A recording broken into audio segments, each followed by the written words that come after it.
Welcome to Nobel Prize Dialogue India 2025. I'm Shilpi Ghosh from Tata Trusts. And I'm Owen Gaffney from Nobel Prize Outreach in Stockholm, and it is our privilege to be your hosts for this dialogue.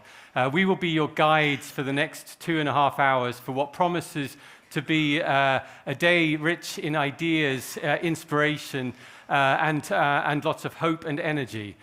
So as we work towards the future we want. Yes. In fact, we believe this dialogue is co-created. And we say that because when we asked all of you in your registration form how optimistic you are about the future, we got a whopping 1,000 responses, which says that India is amongst the most optimistic countries in the world. So cheers to that. Yeah, so... Owen, you want to talk about that? Yeah, so if we look at the data from the survey, so we had 1,000 people, and about 70% of you about 80% of you, in fact, are very optimistic about your own future, 70% about the future of India, and about 60% about the future of the world.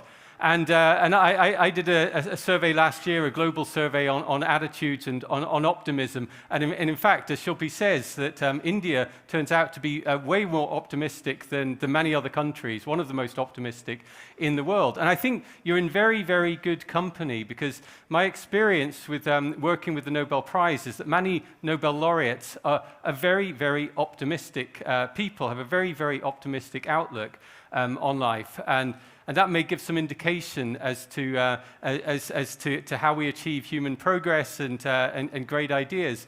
One of the examples here is Saul Perlmutter, who was awarded the Nobel Prize in Physics in 2011 for his work on how not only is the universe expanding, but it's expanding at an accelerating rate. And he says there's something within the scientific community which is almost like he calls scientific optimism in the world, about how it's almost like levels of irrationality, because so many people are telling you over and over again, just give up. You know, this will never work. This including your funders, and you keep on going and you keep on going, and you achieve things. But my second example is with the economics laureate Daniel Kahneman, who's a famously optimistic person. And he said he was optimistic because optimists are happier than pessimists. So the pessimists here should think about that. And he also said something else that was really interesting. And that was that, to paraphrase a little bit, that the future is created by optimists. The future is created by people who believe in human progress in all sorts of areas, not just in science, but also when it comes to culture, when it comes to democracy, when it comes to women's rights, and these things, that in some ways progress is driven by that optimism that we can have a better world. Yes, and it's this human progress that we're here to talk about today. And you'll have insights from Nobel laureates and global thinkers of renown. But before that, let's invoke blessings. Let's invoke some positive energy through the lighting of the lamp. May I invite on stage Mr. Siddharth Sharma, CEO, Tata Trusts, our Nobel laureates, James Robinson and David MacMillan, and Executive Director of the Nobel Foundation, Hannah Juana. I got that right.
Thank you.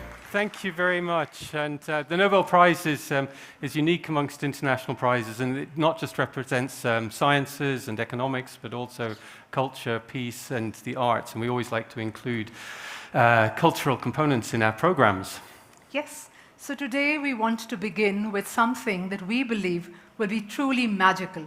A performance by legends of Indian music, Padma Shri Kavita Krishnamurti ji and Padma Vibhushan Shri L. Subramaniam ji. May we invite you on stage, please. Yes. Their music has enthralled audiences across the world and across genres and generations, and we're totally privileged to have them here with us today. They're going to be joined by a set of brilliant hands on various instruments, and I'm going to welcome all of them here. There's Frijo Francis and Atul Raninga on the keyboard. There's Keith Peters on the bass. There's DSR Murthy on the mridangam, N. Radhakrishnan on the ghatam, Satya Sai on morsing, and Karthik Mani on the octopads.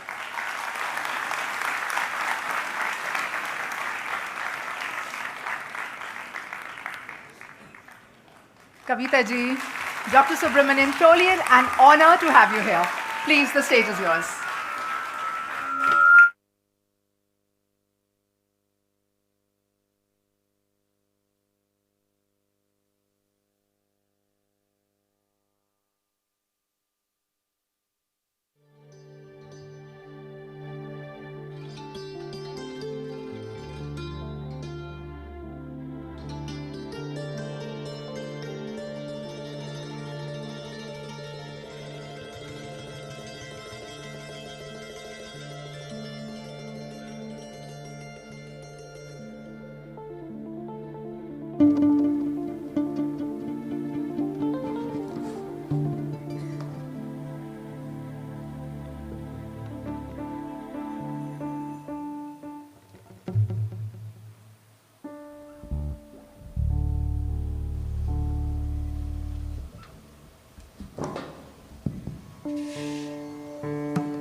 Namaste and good morning.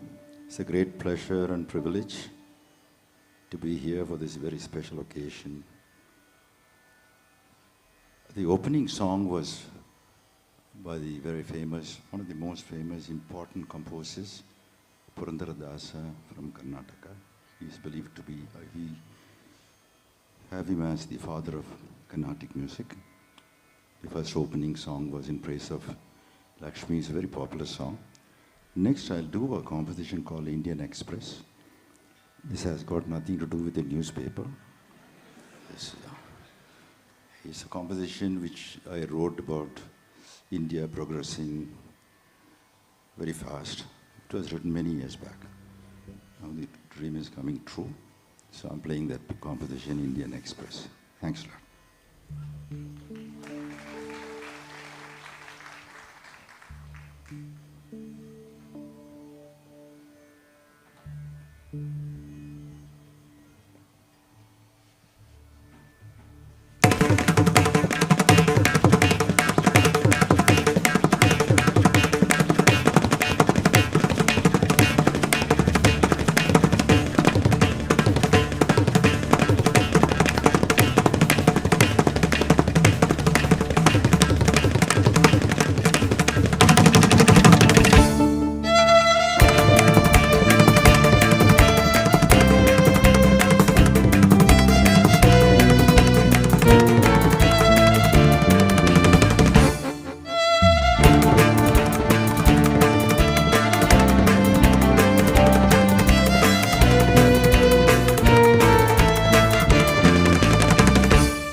Thank you, sir. I'd like to introduce my colleagues, fantastic musicians. Free Joe on keyboard.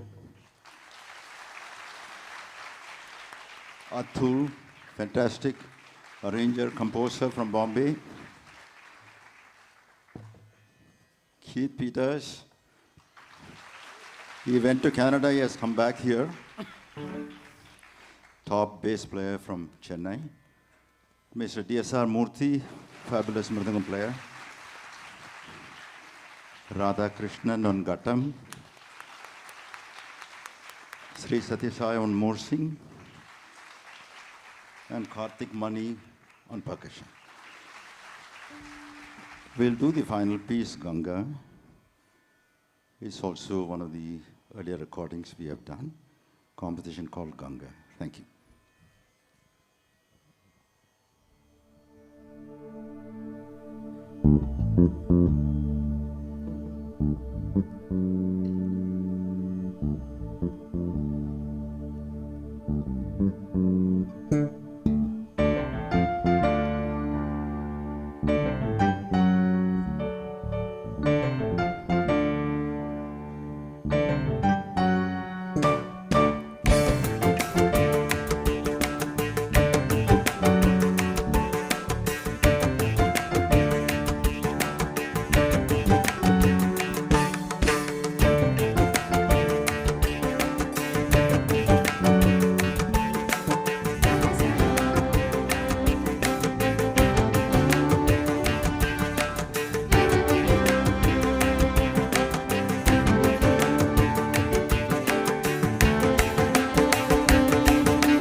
Thank you so much. That was absolutely astounding, absolutely incredible, virtuosic performance, absolutely mind-blowing. I'm at a loss actually. for words. Yeah. It's overwhelming to have experienced what we just did, and wouldn't you all agree? Yeah.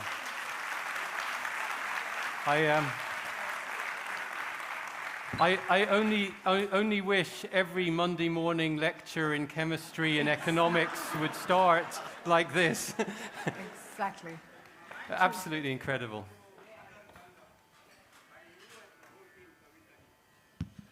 Thank you. So we wanted to just have a small interaction with the both of you because we have the honor and the pleasure of having the two of you here, and we don't want to miss that opportunity. So, Dr. Subramaniam, for you, we understand you're a medical doctor, and then you're a PhD in music, and you're now a D.Lit as well in music. There is an intersection of music and science that you're seeing here. There's a connection. How do we decode this? Basically, my father was one of the greatest musical teachers and musicians. Wow. His dream was to make the Indian violin globally known as a solo instrument. So he worked a lot and developed a lot of techniques. So from a very young age, he taught all of us. And I wanted to be like him, play music. But you know, those days, music profession, everybody doubted. Normally they thought, you know, you become an engineer, doctor, or lawyer at the end. If nothing is okay, then go to the musician. That was the kind of attitude. But I believe, you know, one of my friends told if they are not good in anything, they'll definitely not be good in music also.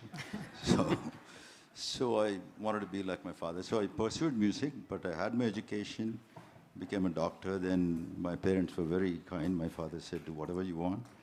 I did my master's in composition in US, then pursued my music. Yeah, but we've also heard that you believe every child should have some orientation in music. And tell us why you think that. I think music is very important for mental, physical, and emotional growth of every child. Because nowadays we see so much of stress, so much of, you know, many college students committing suicide and things like that, a lot of pressure.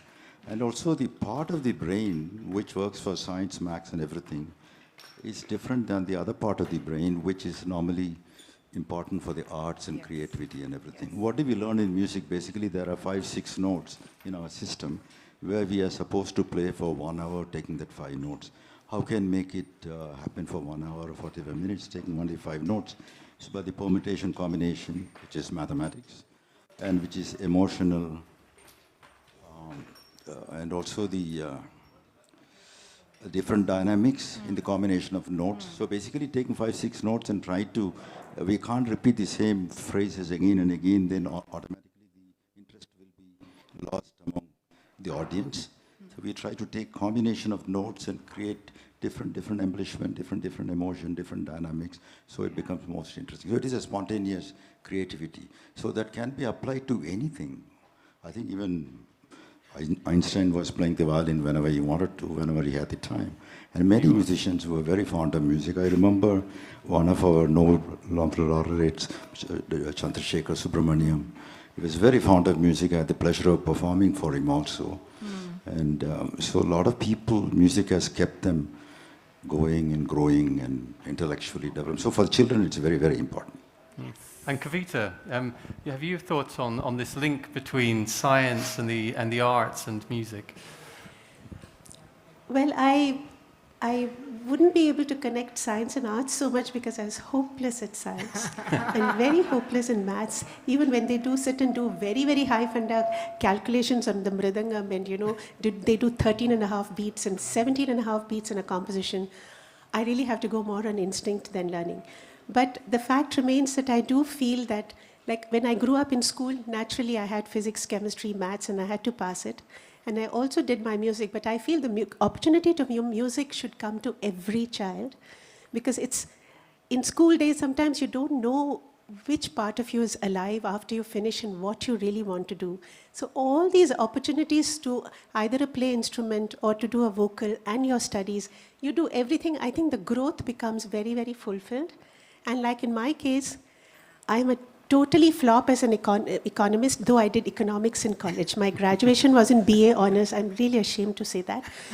But the fact remains that the moment I finished my graduation, my music took on. Because in college, I was heard by a few people singing songs, and then I got the opportunity to be on a big stage and sing jingles. I sang Washing Powder, Nirma, and stuff like that. And then I got into music. Therefore, I feel that if I had just done school studies and I hadn't got the opportunity to do music, then I would have never discovered that I can sing a little bit. That's Thank you. amazing. Well, thank you. And yes. And so we've just not had the opportunity of listening to your music, but also your amazing views. And that needs to be felicitated. So may I request CEO Tata Trusts, Mr. Siddharth Sharma, to felicitate the guests that we have here.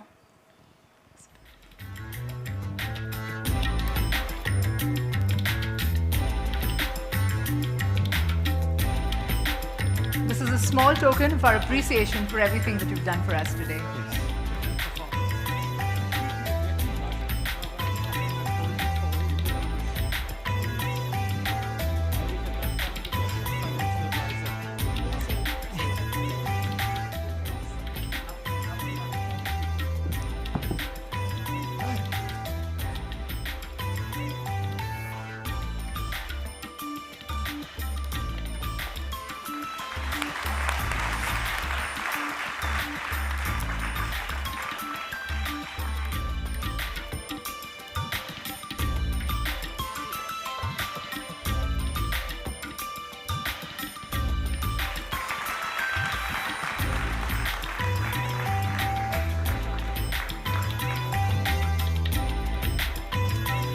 And again, thank you so much. Thank you so much for being part of this event.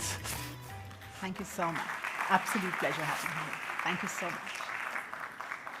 And now it's time to officially open the dialogue with our first address.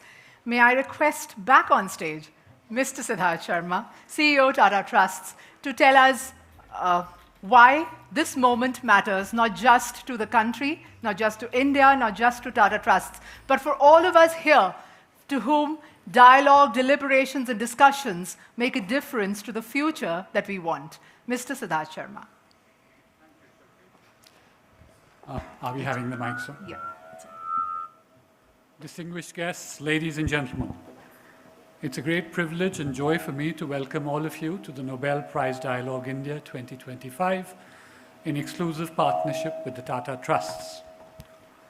To do so here at the Indian Institute of Science in Bengaluru, an institution born out of Jamsetji Tata's vision over a century ago, feels deeply humbling, inspiring, and symbolic.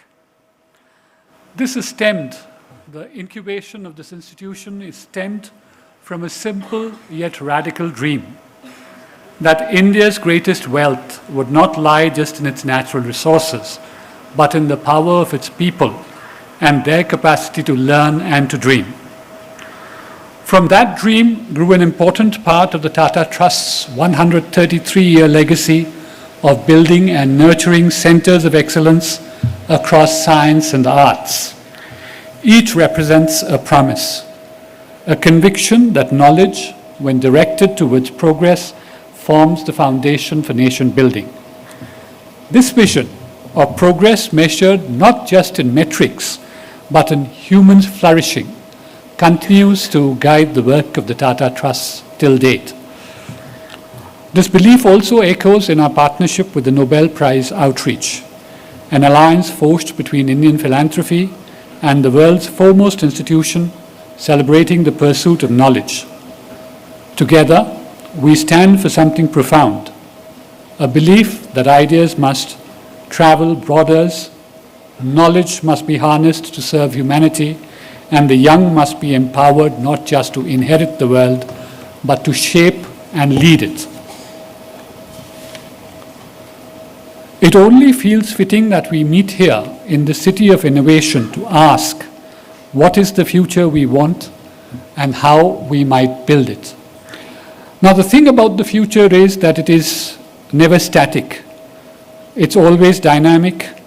It's always evolving, and it builds on the work that has been done in the past.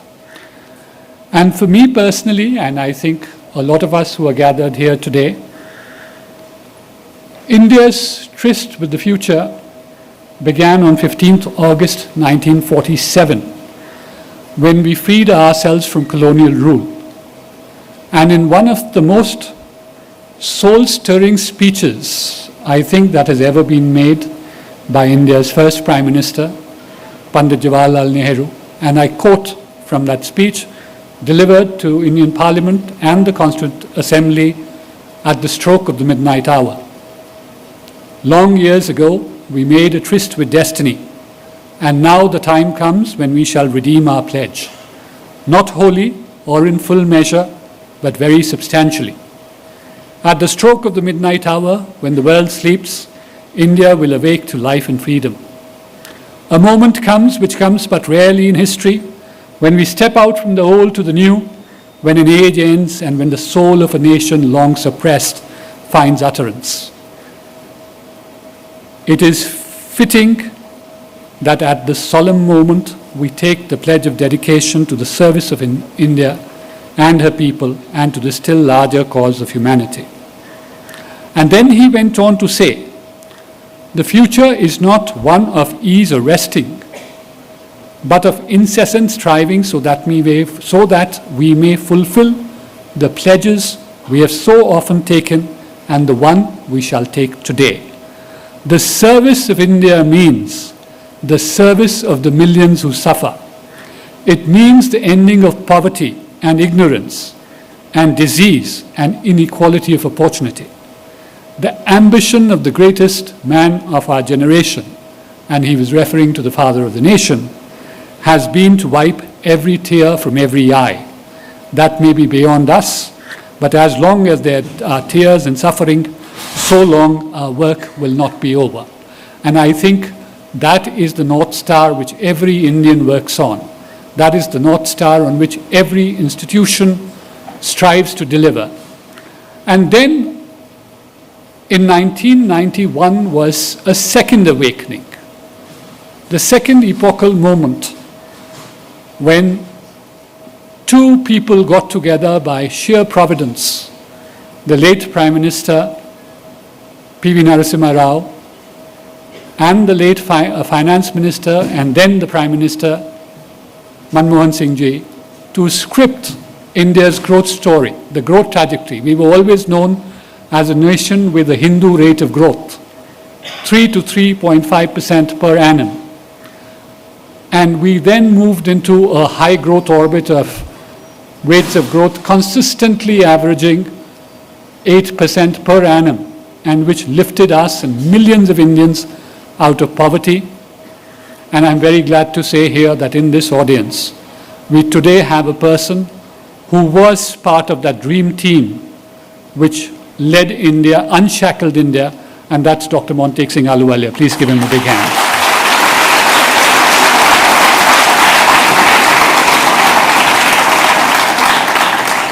And then we have our current Prime Minister, Honorable Shri Narendra Modi Ji, who's given us the goalpost of Viksit Bharat 2047, who has very eloquently said, Sabka Vikas, Sabka Prayas, Sabka Saath. And I think that is the goalpost that drives Indians now towards achieving the next scale of economic and social empowerment. We are today well on our way to being the third largest economy in the world. We are already the fifth largest. But that's not where we end. The future envisages justice, as our Constitution said, social, economic, and political. And we need to make sure that we deliver. And we also envisage a future where young people are encouraged to question, imagine, and build. Our role as institutions, philanthropists, scientists, and economists is to ensure that they get the tools, the opportunities, and the freedom to do this, and they are not left solving puzzles in the dark. That is why we at the Tata Trusts continue to strengthen India's knowledge infrastructure, from the Tata Institute of Fundamental Research to the National Center for the Performing Arts, to here itself one of R&T's dreams and visions in his last days, the Tata Institute of Genetics and Society. With these, we aim to build ecosystems that nurture inquiry, encourage creativity, and spark innovation, reaching those who need it most, not by chance, but by design. The late R&T, through his belief in sustainable community-led development, laid the foundations for a commitment to lasting transformative impact. Our greatest tribute to him and to our founding fathers is to achieve this by positively impacting the lives of millions of underserved Indians. And in the same spirit and with the same humility and with the same conviction, we convene this dialogue between Nobel Prize laureates, world experts, teachers and students to spark meaningful ideas and exchanges between disciplines, cultures and generations. And to remind young people that there is space for science and compassion to exist as there is space for ambition alongside empathy. These are the twin lights that can guide humanity forward, towards solutions pairing innovation with inclusion, aiming to serve humanity beyond one's own lifetime. Together, let us enter this dialogue with curiosity and hope, and how we can continue opening doors for our young people, because the future we want is not waiting for us in the distance. It is being built in rooms like this, in classrooms, in laboratories, in studios, and in the dreams of every young person hoping to change the world. Thank you and welcome once again to this dialogue.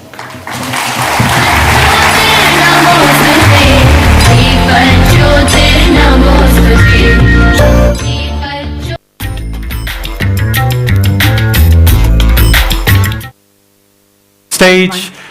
I'd like to invite onto stage the Executive Director of the Nobel Foundation, Hannah Huerner.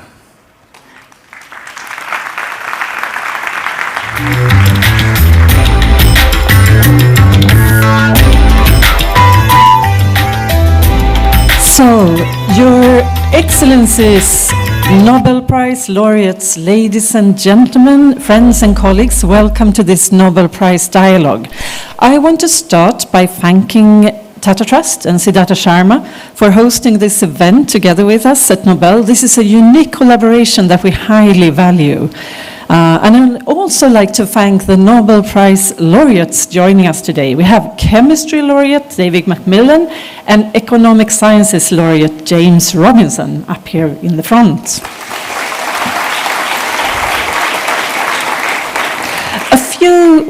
Just a few weeks ago, the new Nobel Prize laureates were presented, this year's Nobel Prize laureates. It was one prize a day, altogether 6 days, with new Nobel Prizes in 6 fields. We had physiology or medicine, physics, chemistry, literature, peace, and economic sciences. And these new laureates, all over the world, they received this very special call from Stockholm or Oslo, telling them that they were about to be awarded the Nobel Prize. Surprised and humbled. And I think that each laureate has their own story, its own very special memory of this call, this telephone call, of that historic moment when they get the news that they're about to receive the prize. Some laureates this year were interrupted at lectures or in meetings. One laureate answered this call when he was changing planes at an airport in Germany. And another laureate was out hiking in the US mountains and got the news several hours later when his telephone was accidentally connected again. Very surprised. James Robinson, that we will listen to today, he was awakened by his wife. And David MacMillan thought it was a prank when he got the call and actually went back to sleep. The vision of Alfred Nobel, the scientist and inventor that created the Nobel Prize, was to recognize progress and in particular achievements that confer the greatest benefit to humankind. And in his will, Alfred Nobel stated that the prize should be awarded to the worthiest person in the world. And this has led to a remarkable legacy. For almost 125 years, the Nobel Prize has highlighted the importance of science, literature, and peace from the discoveries of antibiotics and the structure of DNA to recognizing achievements of Martin Luther King and Nelson Mandela.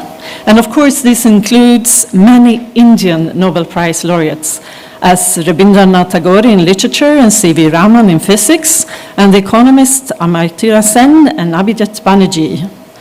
And we have chosen today the theme, The Future We Want, for this dialogue to signal that our future is not written yet. It's written by us every day. And as we begin this dialogue, we shall remember that knowledge, courage, and compassion drive human progress.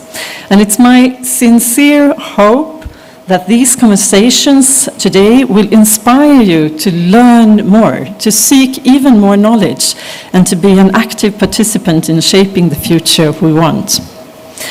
And this Nobel Prize Dialogue is organized by Nobel Prize Outreach and by Tata Trusts with the support of Nobel International Partners, ABB, EQT, Scania, and Stegra. And I'd also like to give a special thanks to the Consulate General of Sweden in Mumbai and Embassy of Sweden in New Delhi. So welcome all to this Nobel Prize Dialogue. I look so much forward to the discussions today and to learn more together with you. Welcome.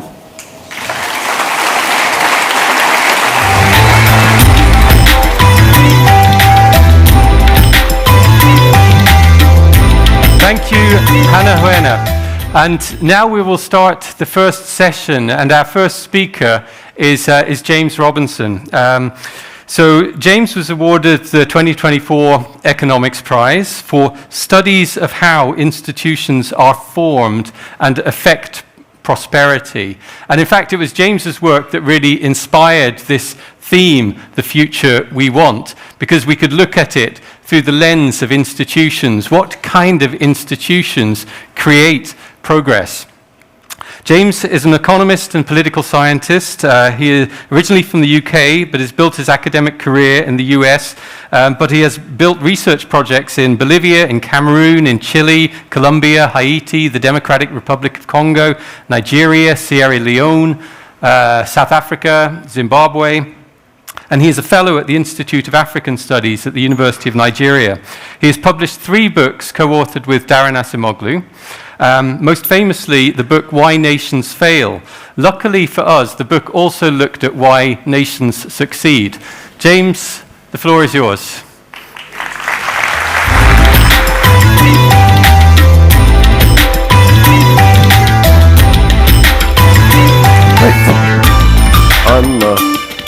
Okay, terrific, wonderful. I'm going to stand here. No one told me where to stand, but this looks appropriate. Yes. Thank you very much. Good morning. I'm delighted to be here. And I'm going to talk about prosperity and progress and whether or not we're at a sort of inflection point. You'll see what I mean by that when I get into the discussion. So, when I think about prosperity and progress and my own academic discipline of economics and when did theorizing about prosperity and progress start, you could cut into that in many points in world history, but one way to do it would be with these 2 Scottish gentlemen. On the right, the more famous of the 2, Adam Smith, and on the left, the less famous but also very important figure of the Scottish Enlightenment, Adam Ferguson. So Ferguson and Smith, they were in Scotland in the second half of the 18th century. They were looking at all the tectonic things that were going on in their societies, urbanization, industrialization, a radical transformation, and they came up with a theory of it. And the theory of it, I'm going to call the one-way street theory, is sort of the more you are like us, the better. Okay? We're successful, we're industrializing, we're generating prosperity and progress. So just be like us. Be like Scottish institutions, Scottish values, Scottish, etc. So this I'm going to call the one-way street model of prosperity and progress. Be like Kirkcaldy in Scotland. Okay. Now, that sounds a bit sort of ridiculous at some level, but actually that view of the world had a fundamental impact on social theory. In fact, if you look at the history of social theory from that point on, elaborates, it modulates, it picks up on the one-way theory.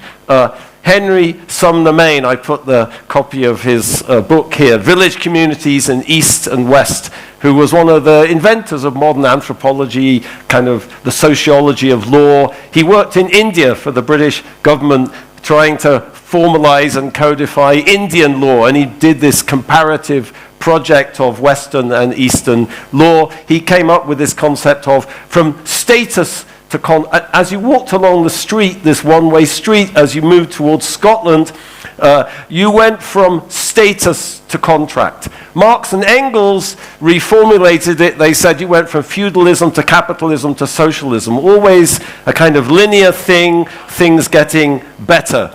Contract better than status, socialism better than capitalism, better than feudalism. This one-way street, of course, got enshrined in development economics. Development economics is all about how you get people from wherever you are in the developing world towards the values and institutions of Scotland, of the Western world. I put this figure here from Arthur Lewis's, one of the founders of development economics, from his famous paper in 1954 on the dual economy, not because I'm going to explain it, but just to show you how much better the graphics are in academic journals than they were in the 1950s. And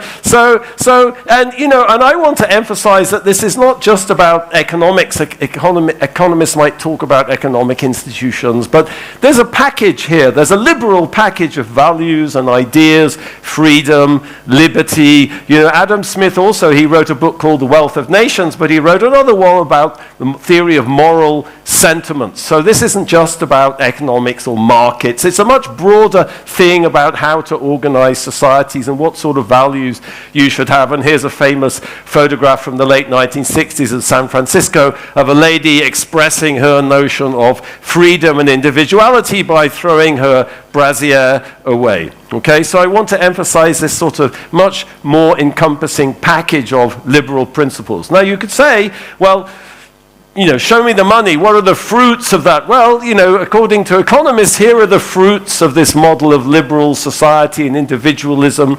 It's the rise of liberal society economically. Here's just a standard measure of prosperity, income per capita. This is, a picture of what my colleague at the University of Chicago, Kenneth Pomerantz, called the Great Divergence. Okay, the Great Divergence.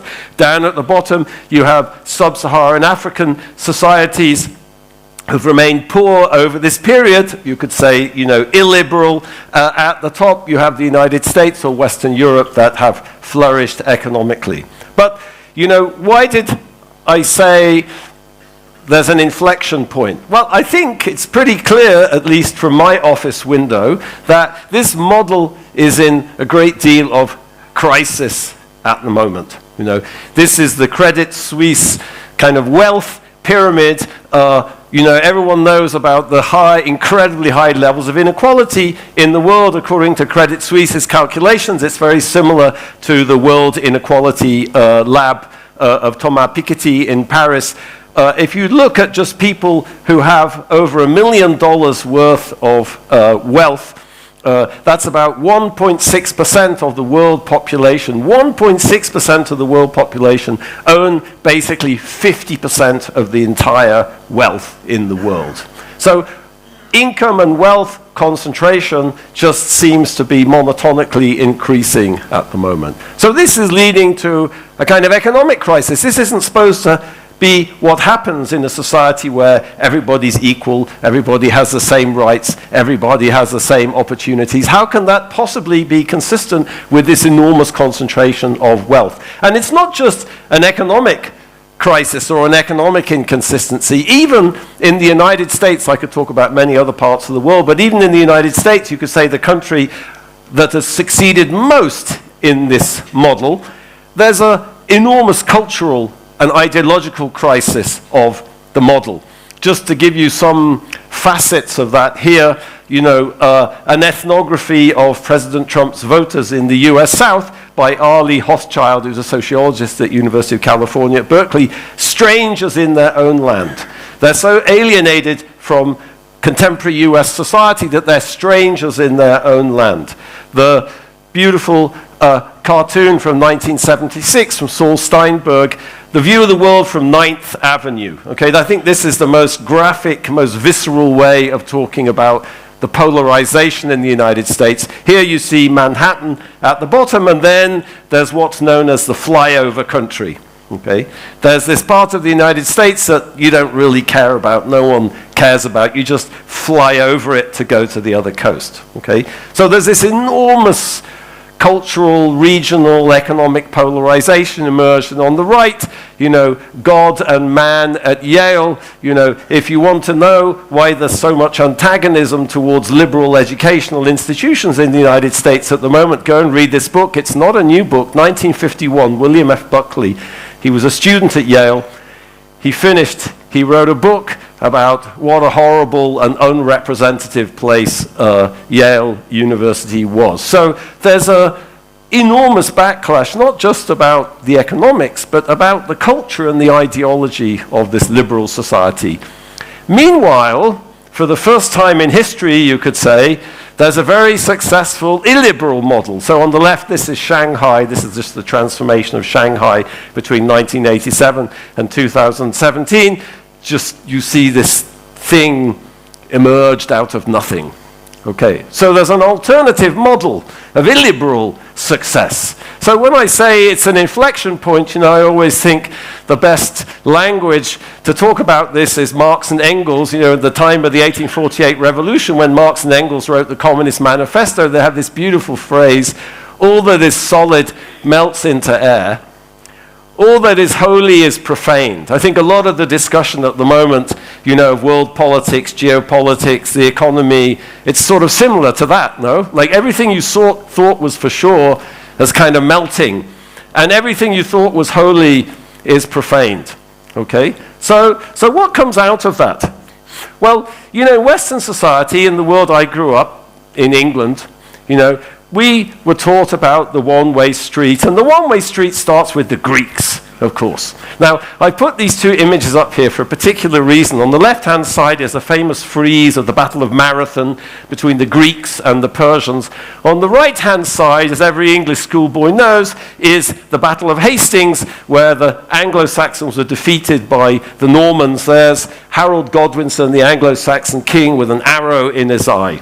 Okay. Now, why compare the Battle of Marathon to the Battle of Hastings? Well, because John Stuart Mill, one of the founders of liberalism, famously said, in English history, the Battle of Marathon was much more important than the Battle of Hastings. Why? Because we start with the Greeks. Everything starts with the Greeks, you know. But you know what?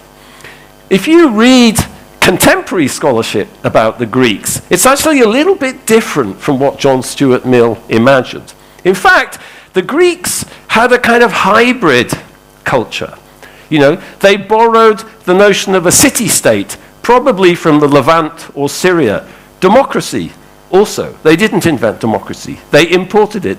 Their script, they borrowed from the Phoenicians. And even at the bottom, one of the great sort of stories of Greek history, Greek legend, the story of Achilles and Patroclus in the Iliad, has possibly borrowed from the great Sumerian myth of Gilgamesh. On the left is Gilgamesh and Enkidu killing the monster Humbaba. Some scholars, a bit out of my scope of academic learning, many scholars now make a comparison between these images. So even the Iliad, the kind of foundational work of Greek culture, had many elements borrowed from the Mediterranean, from the Middle East. So if you look at actually real existing cultures, they don't have this aspect of the one-way street.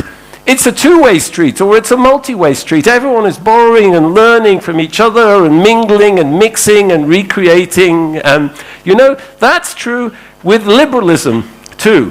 When we tell the story of liberalism, you could tell the story of the collapse of absolute monarchy and the emergence of a different sort of society. Here's one of the leveler tracts that emerged during the English Civil War. But what we know now is that liberalism was fundamentally impacted by the discovery of the Americas, by the nature of American indigenous society, by the Iroquois Confederacy. If you wanted to see an effective democratic constitutional government in 17th century England, the place was not to look in England or Europe. The place was to look in the Americas and look at how American indigenous society was organized. So liberalism wasn't something that traced itself to the Greeks, and the Greeks weren't exactly what they're made out to be by John Stuart Mill. It was a two-way street, what I call a two-way street, a multiple-way street.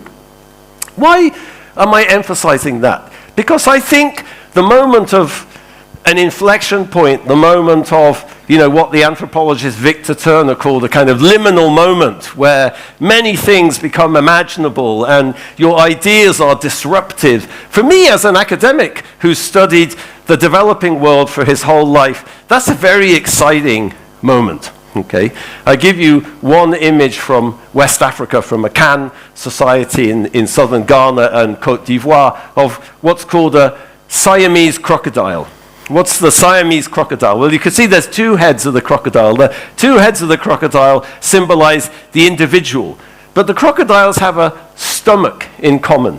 Okay, so you're bound together by your society, by your family, by your community. The Siamese crocodile is an image of the harmony between the individual and the society and the community. And that's something which is not part of liberal thought. And it's something which we've lost, certainly, in the United States. So I offer this as an image of, we all have a lot to learn from each other in a way that's not possible in this one-way street model, where people like me are supposed to be telling people like you how you should organize your societies. It's my experience doing research in the developing world in the past 30 or 40 years is it never works out like that. You're always learning more from other people than you're actually teaching them yourself. Okay? So I'm talking about liberal model as an invention. Okay? And I'm talking about, for me as an academic, as a scholar, who's always wanted to make the playing field more level, if you like, to make the street multi-way, two-way, multi-way, okay? What will we invent now?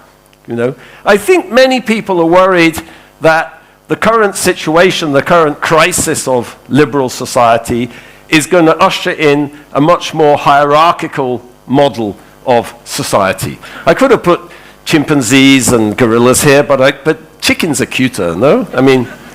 So chickens, like gorillas and chimpanzees, have a dominance hierarchy, which is the pecking order. There's a dominance hierarchy of chickens. There's chickens high up the pecking order, and there's chickens low down the pecking order. So hierarchy, of course, has a deep evolutionary basis. Chimpanzees and gorillas, they're our closest primate ancestors. So we could have a new hierarchical society could emerge. But I don't think there's anything inevitable about that. Okay? Just as we invented liberalism, we could invent a new model. Liberalism has been challenged before, and it's reinvented itself in the late 19th century, in the 1930s, at the end of the Second World War. So there's lots of scope for reinvention too, and I think this emphasis on the future and what will the future bring, that's up to everybody in this room to determine. And I think egalitarianism also has deep evolutionary basis. I was very struck by this article in the New York Times very recently of an image projected onto a wall of a building in China. And it says, by a dissident, translating from the Chinese, "Rise up, you who refuse to be slaves. Freedom is no gift. Take it back. Overthrow the tyranny of the Communist Party." So communism, I guess you could say, that was a failed alternative to liberalism. But I just end with this to say, what comes next? That's an interesting thing that it'd be good to discuss. Thank you.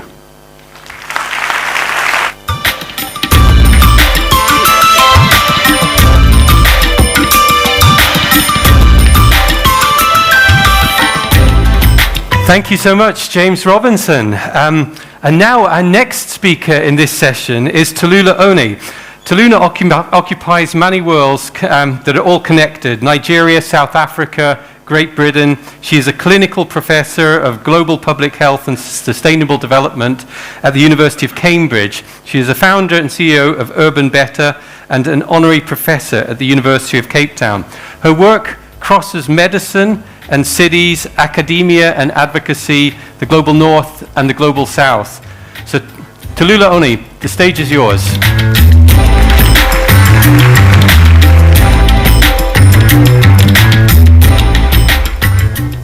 Good morning, everyone. Great. Unlike my esteemed, I was told where to stand, so I got a little bit on you there. It's thank you for the kind introduction. It is an honor to be here to contribute to this dialogue and to come after Professor Robinson-Mayer.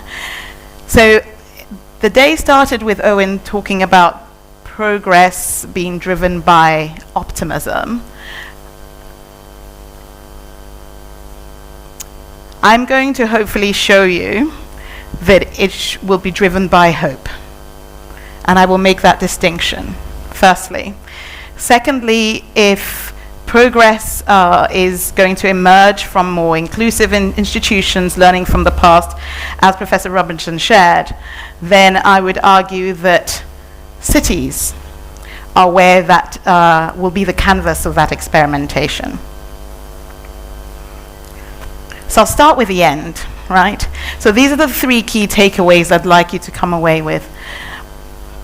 The first is that future-ready cities will recognize that urban infrastructure and health infrastructure are one and the same. The second is that future-ready cities will be equipped to take synergistic action on those converging risks. And the third is that future-ready cities will cultivate hope as the catalyst for urban transformation.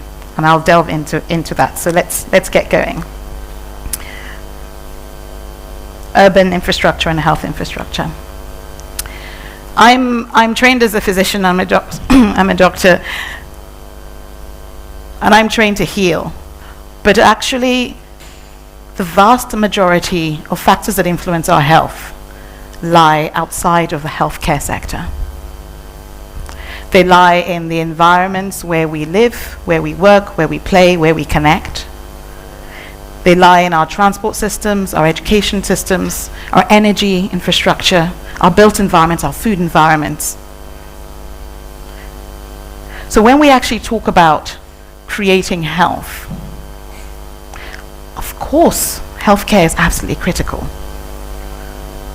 But let's be sure that the 80% of factors that are shaping population health are actually being designed to optimize health and not delete it.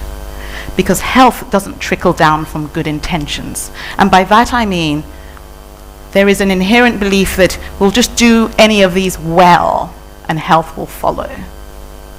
But actually, if you don't center and think about how the built environment can optimize health, just doing it well does not necessarily create health. This is what I mean by cities. So in medicine, you're taught that the body is a complex adaptive system, which simply means all the different parts are connected. Nothing is in isolation. Now, I might not practice medicine in an individual human way, but I practice medicine in the urban level. So I say cities are my patients, right? And so I see cities as similar complex adaptive systems that can be harnessed for planetary health. And by planetary health, I simply mean the health of humans and the ecosystems that we depend on and the balance between those two. And what this spider diagram shows you is, on the right-hand side, you see the kinds of health outcomes that we are familiar with. The diseases, be that cardiovascular disease, respiratory disease, cancers, emerging and existing infectious diseases. But what you can see is that healthcare access, if you move to the left, is but one of the determinants of those outcomes. And the physical activity environment, the air we breathe, the built environments that shape the ways we move, and our exposures to risks in those spaces. play a much more critical role in shaping population health and equity. Now, if you move further to the left, you see that those sectors that shape those are largely outside of the healthcare sector. But are we teaching our urban planners, are we teaching our transport engineers about how they can create health? Or are we just focusing on cultivating capabilities in the healthcare sector to treat disease that is preventable? So cities become this canvas to say, well, how can we create these systems for health that are optimized for both human development and thriving and the environment? The second point, right? So the first point was urban infrastructure and health infrastructure are one and the same. The second point is to highlight that in the same environment where we're seeing health play out, we are also seeing the climate risks that people are exposed to converging. And again, this is happening in cities.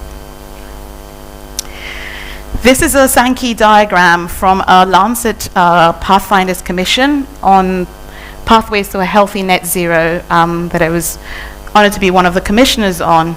And we looked at how to achieve health co-benefits through climate mitigation actions based on the existing evidence that exists. The key thing I want to point out to you are the three most critical pathways to achieve health co-benefits through climate mitigation actions, but was through action on air pollution. The second was by dietary shifts and the land use decisions that we make from that. So AFOLU is agriculture, forestry, and land use. And the third was active travel and public transport, so things that shape the ways that we move. And you can see how and why cities are so critical to all of that. There is another report that just came out a few weeks ago that looked at the synergies between the Sustainable Development Goals and climate action. And I'd really recommend you to have a look at this, because one of the things that we found was that, again, using the canvas of cities, interventions like electrifying a bus fleet, or by promoting active travel, or by urban green infrastructure, which, by the way, it's my first time in Bangalore and I really appreciate your trees. Those sorts of interventions that we see play out in cities, absolutely critical for health, a part of climate action, but are connected to multiple sustainable development goals. So we need to break through away from the silos of, oh, who's doing SDG work, or who's doing climate work, or who's doing health work, and particularly in the context of rapid urbanization, where we and constrained resources, we cannot afford the business as usual of these siloed approaches. It just makes a lot more sense to work at the intersections where health and climate and urban hazards meet. I love this map because it shows just why business as usual is not an option. Those numbers represent the number of people moving into the cities per hour.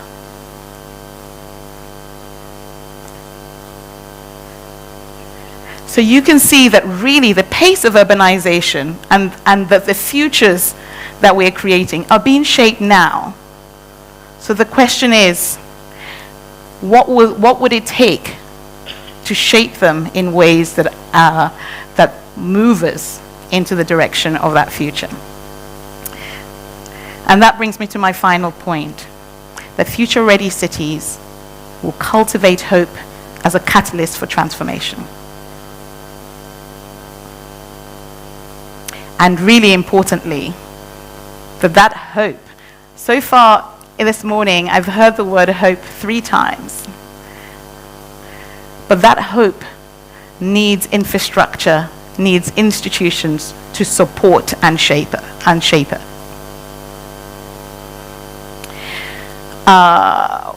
We know, and I'm told I'm sitting in the bedrock of innovation in the country, in the continent, in the region, globally even. But innovation is more than technology, and I think we know this. It is what happens when ideas, when people, when decision making learn together and experiment together. But really importantly, and just to borrow from a comment that was made earlier by Mr. Sharma around young people entering into the dialogue in ways that shape the futures, and doing so with courage and hope. My central argument here is that in order to do that, we have to ensure that we have the infrastructures of hope and sustained institutions that sustain that hope in order to ensure that the vast majority of young people, and not just some, are able to contribute to that. But the challenge is that firstly, a lot of our institutions are poorly equipped to navigate that volatility, that liminal space that Professor Robinson mentioned earlier. Navigating that liminal space requires that we interrogate how the purpose of our institutions, and to think about how we create institutions for that liminal space, not in spite of.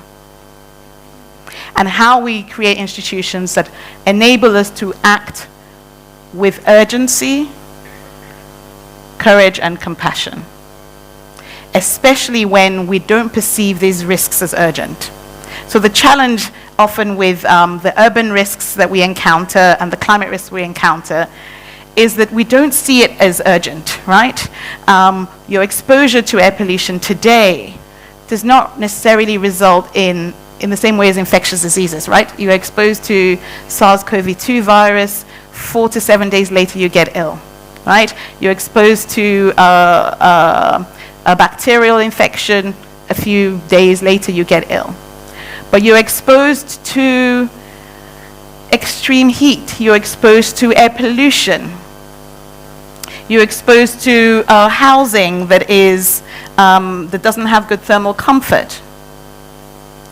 We tend to see the health impacts of that weeks later, months later, firstly. And secondly, we often don't even see it because it's externalized into the healthcare sector, right? So the urban planner does not see the rise in heart attacks or the rise in asthma cases. So we need institutions and infrastructure that help these things come together. And I will propose to you that we should be thinking about hope as critical urban infrastructure in the same way we think about roads, in the same way we think about schools. What do I mean by that? So there's a vast, by hope, by the way, Owen, I don't mean optimism, and I want to make the distinction because often hope is conflated with optimism and a sense of fingers crossed, let's hope it happens, right? But actually there's a vast school of philosophical and thought from philosophy and psychology that understands hope as a much more complex compound entity that comprises the desire for a particular outcome, right? And for that to happen, you have to have visualized it and imagined it. The belief in the possibility of that outcome, and critically, the agency to be part of shaping that outcome. And that agency requires the skills, it requires the will, it requires the pathways to move you towards that outcome. That is what I mean by hope in this context. So thinking about hope not as a sentiment, but as a method that can be cultivated, and as a mandate, in the same way we talk about sustainable institutions, and sustainability in terms of institutions. Have you heard anyone talk about hope as a virtue of an institution? with infrastructure to shape that. What does that look like in practice? Because this sounds a little bit out there, right? This is what, I love the saying, because it speaks to, again, the comment by Mr. Sharma. I learned quite a bit around, the purpose of the country and the goal of economic growth as not being the end point, but the end point being justice, environmental, economic, social justice. And that requires, that's a transformation, that's a societal transformation. And this quote by Brazilian philosopher Paulo Freire says, hope is a precondition for action. Without hope, there can be no sustained commitment to transformation. So, bear with me, this is my framework for hope infrastructure. That the infrastructure can be deconstructed into digital infrastructure, intellectual infrastructure, and social infrastructure. And that these infrastructures enable the conditions of emergence that shape the ways that we know, ways of knowing, ways of being, ways of doing, and ways of becoming. In terms of knowing, thinking about this as a knowledge, how can we ensure that we are creating knowledge that is actionable, that is co-produced? In terms of doing, how can we ensure that, be that advocacy or implementation, that is locally rooted, shaped by the people who stand, who bear the most consequence of the actions that are being taken and have the most to gain. Being in terms of future-oriented, so remember how my framing of hope, you cannot achieve an outcome that you haven't imagined. And so we have to ensure that our investment in future-ready skills, and yes, technical, but we're also equipping with the futures-oriented mindsets, and that doesn't involve interrogating our internal mind maps. And lastly, becoming. Right, this is not an individual pursuit. How do we do that collectively? Learning lessons from different parts of the world, and the social infrastructure that allows that to happen. I'll end with this, because this is what it looks like a little bit in practice. We talk about the future, by the way. In order to understand the future, you also have to understand the present and the past. And this morning, the reason I know I arrived yesterday morning, but the reason I know about your trees is that I wanted to understand a little bit about the today of the cities before thinking about the tomorrow. And I went for a run, and I went for a run with this. It's an air quality monitor. I could monitor the particulate matter 2.5, right? Unfortunately, I wasn't allowed to change my slide today, otherwise I would have shown you what it found, but actually really good, right? Particularly around the parks, at least very early this morning. I also went for a run with the Citizen Science app. It could capture, yes, the health and climate risks, but also the assets. And this is what it looks like a little bit with one of our initiatives, the Citizens Initiative, where we have in cities like Lagos, Bogota, Johannesburg, Nairobi, we're equipping young people with these tools as infrastructure, digital infrastructure, to collect data about the environment, to use that to shape the ways that they engage with decision makers, and to use that to be part of shaping their cities and the future of their cities. So for example, the young people in Lagos collected data before the marathon. They were running the marathon in Lagos, collected data on walkability risks, air pollution risks, heat, etc. And on marathon day, when the roads were closed, they found on marathon day the air pollution was 60% lower. They then used that to engage with the state government to say, these are the experiences we found of walking in public space. This is how much more pleasant it was. Let's be part of shaping, because we also notice you have a non-motorized transport policy that doesn't seem to be implemented yet. Let us be part of shaping that.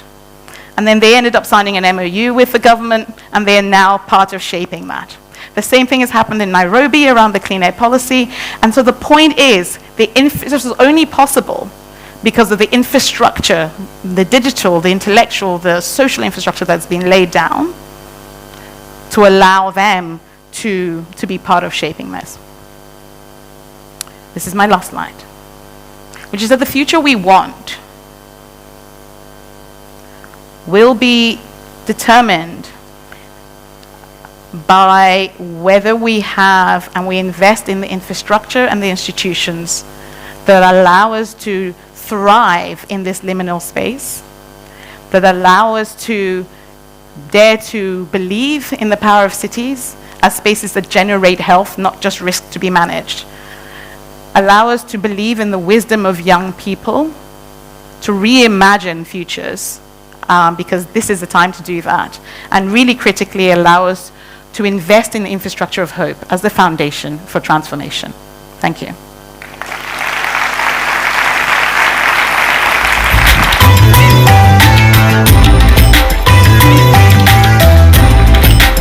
Thank you so much, Tallulah Oni.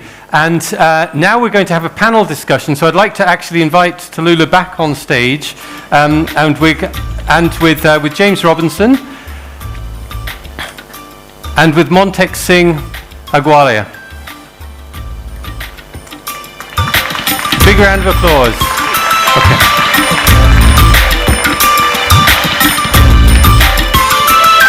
And we're going to be discussing the mega trends that shape the world in the next few decades. Please, any of these three. I'm sitting.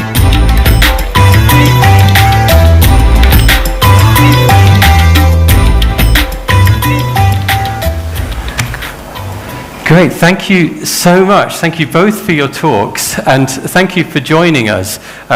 So Montek Singh Ahluwalia, you are a legend, a giant in economics in India, Distinguished Fellow at the Center for Social and Economic Progress in New Delhi, senior positions at the World Bank and IMF, and you served as Deputy Chairman of the Planning Commission of India, which was a cabinet minister position, and you're an architect of this phenomenal reform and economic development in India between 2007 and 2017 period.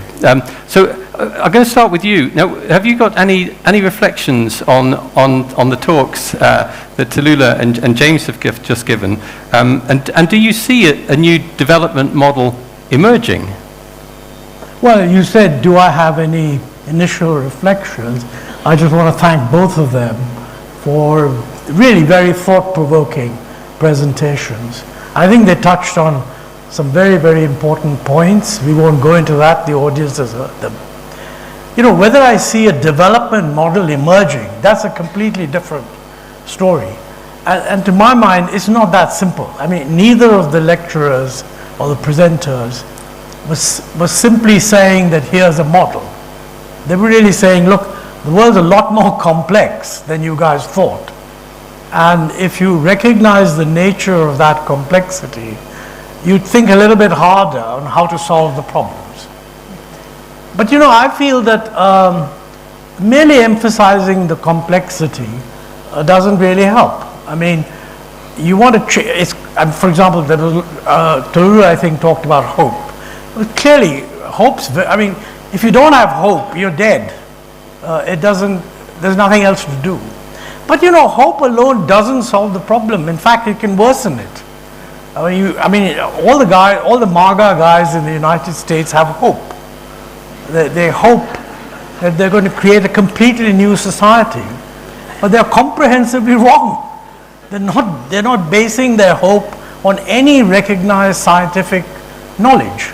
So how do you ensure that the public debate doesn't confuse hope with realizable and internally consistent objectives? That's tough.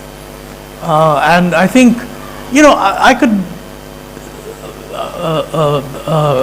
Professor Robinson rightly, pointed out the kind of move from the old liberal notion that, you know, it's a one-way street, be like us, we've done well, etc., and so on.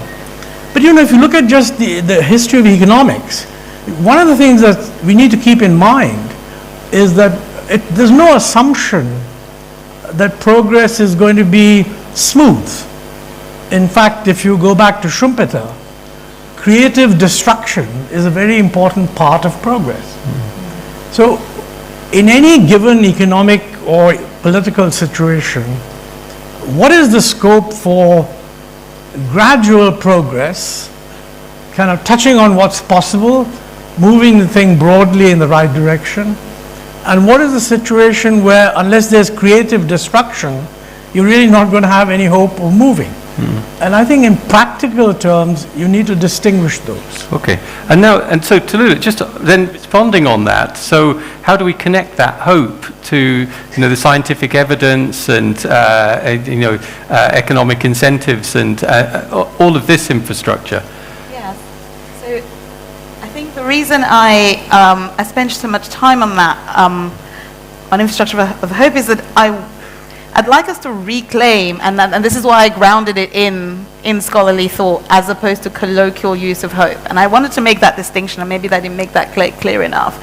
Because as you said, yes, if hope is not grounded, then it's not practicing hope as a method and as a mandate as I'm talking about. We often use it in very flippantly, but actually the ways that we use it is inaccurate for using as a method, right? So the reason why I deconstructed it to say, well, if it isn't, for a start, if it isn't connected to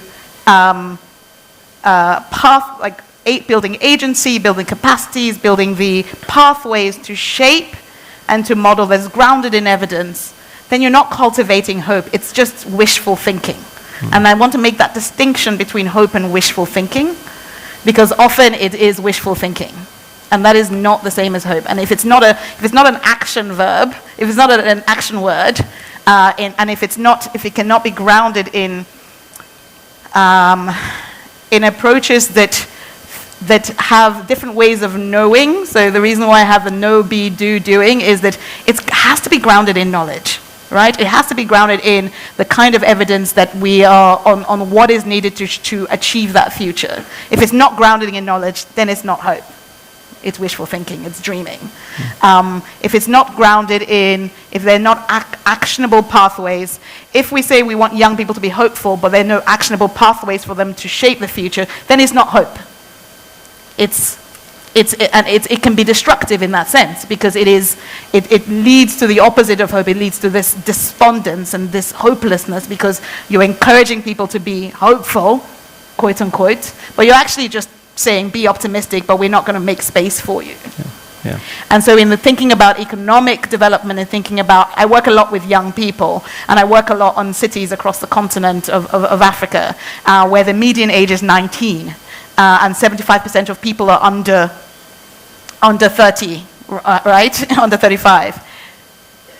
We cannot say in that context, young people be hopeful, if there are no meaningful pathways for them to shape decisions in their cities, if the work that is happening in shaping cities is not grounded in evidence, if we're not actually cultivating the skills, the capacities, the mindsets that allow them to meaningfully contribute to that development. And that is what I mean by hope.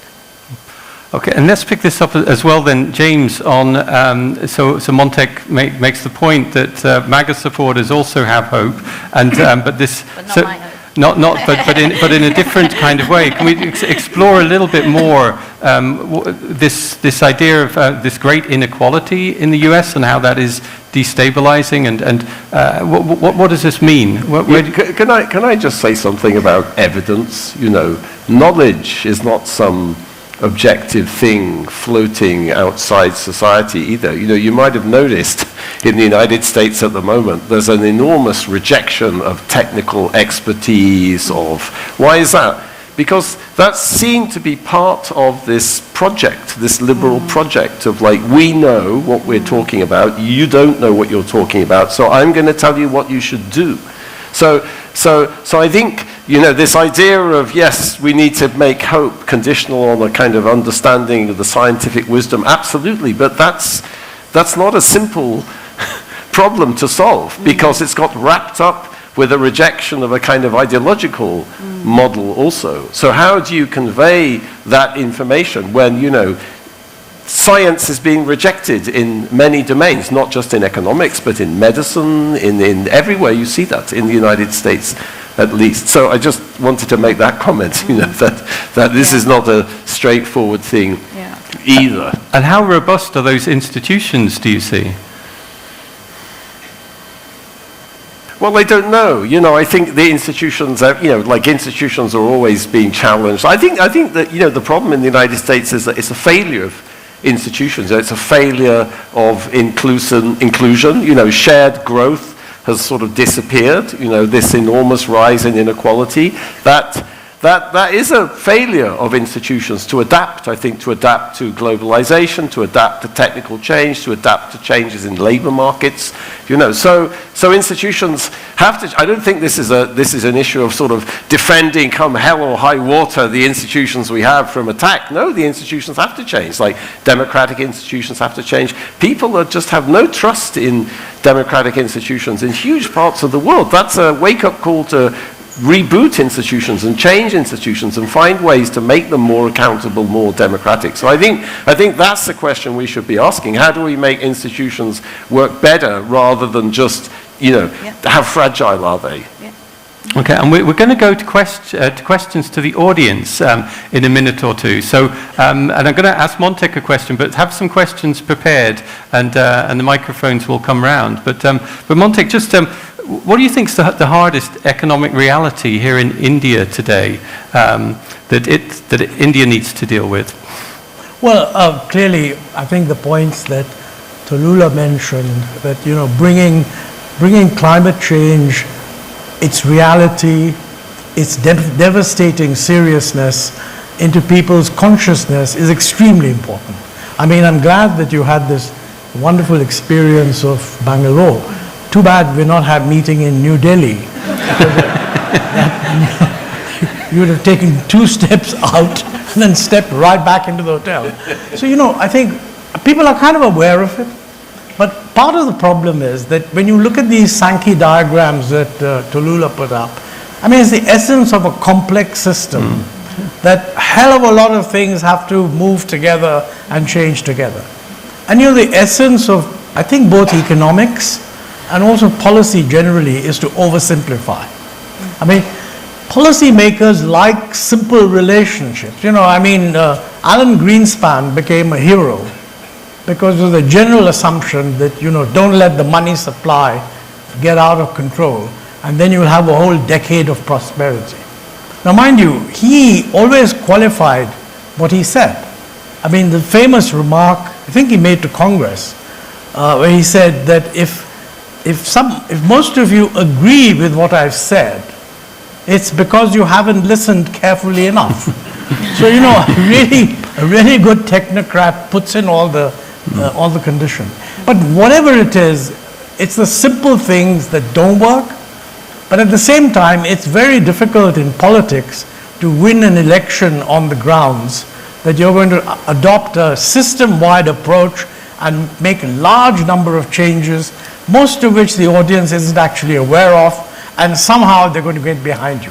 And the fact is, in a democratic system, you've got to get voted back to office if you want to do anything. And how to do that is, it varies from society to society, but we must actually understand that it's not a lack of understanding of the complexity, it's a failure on our part to define how to make progress. And when you say making progress, some of that progress departs from complexity. I mean, at any given time, there are hundreds of things you need to do, but 3 or 4 of them are maybe really crucial. How do you get traction behind, look, we'll sort all the other stuff out, but let's sort these things out now? Yes, absolutely. Now, we're going to go to some questions then from the audience. And let's see, if you put your hands up, we'll try to see you. We'll get a microphone to you. I see 3 questions there. If we take 2, there's a person in the red there and a person in the light shirt. If we could take 2 at a time, that would be great.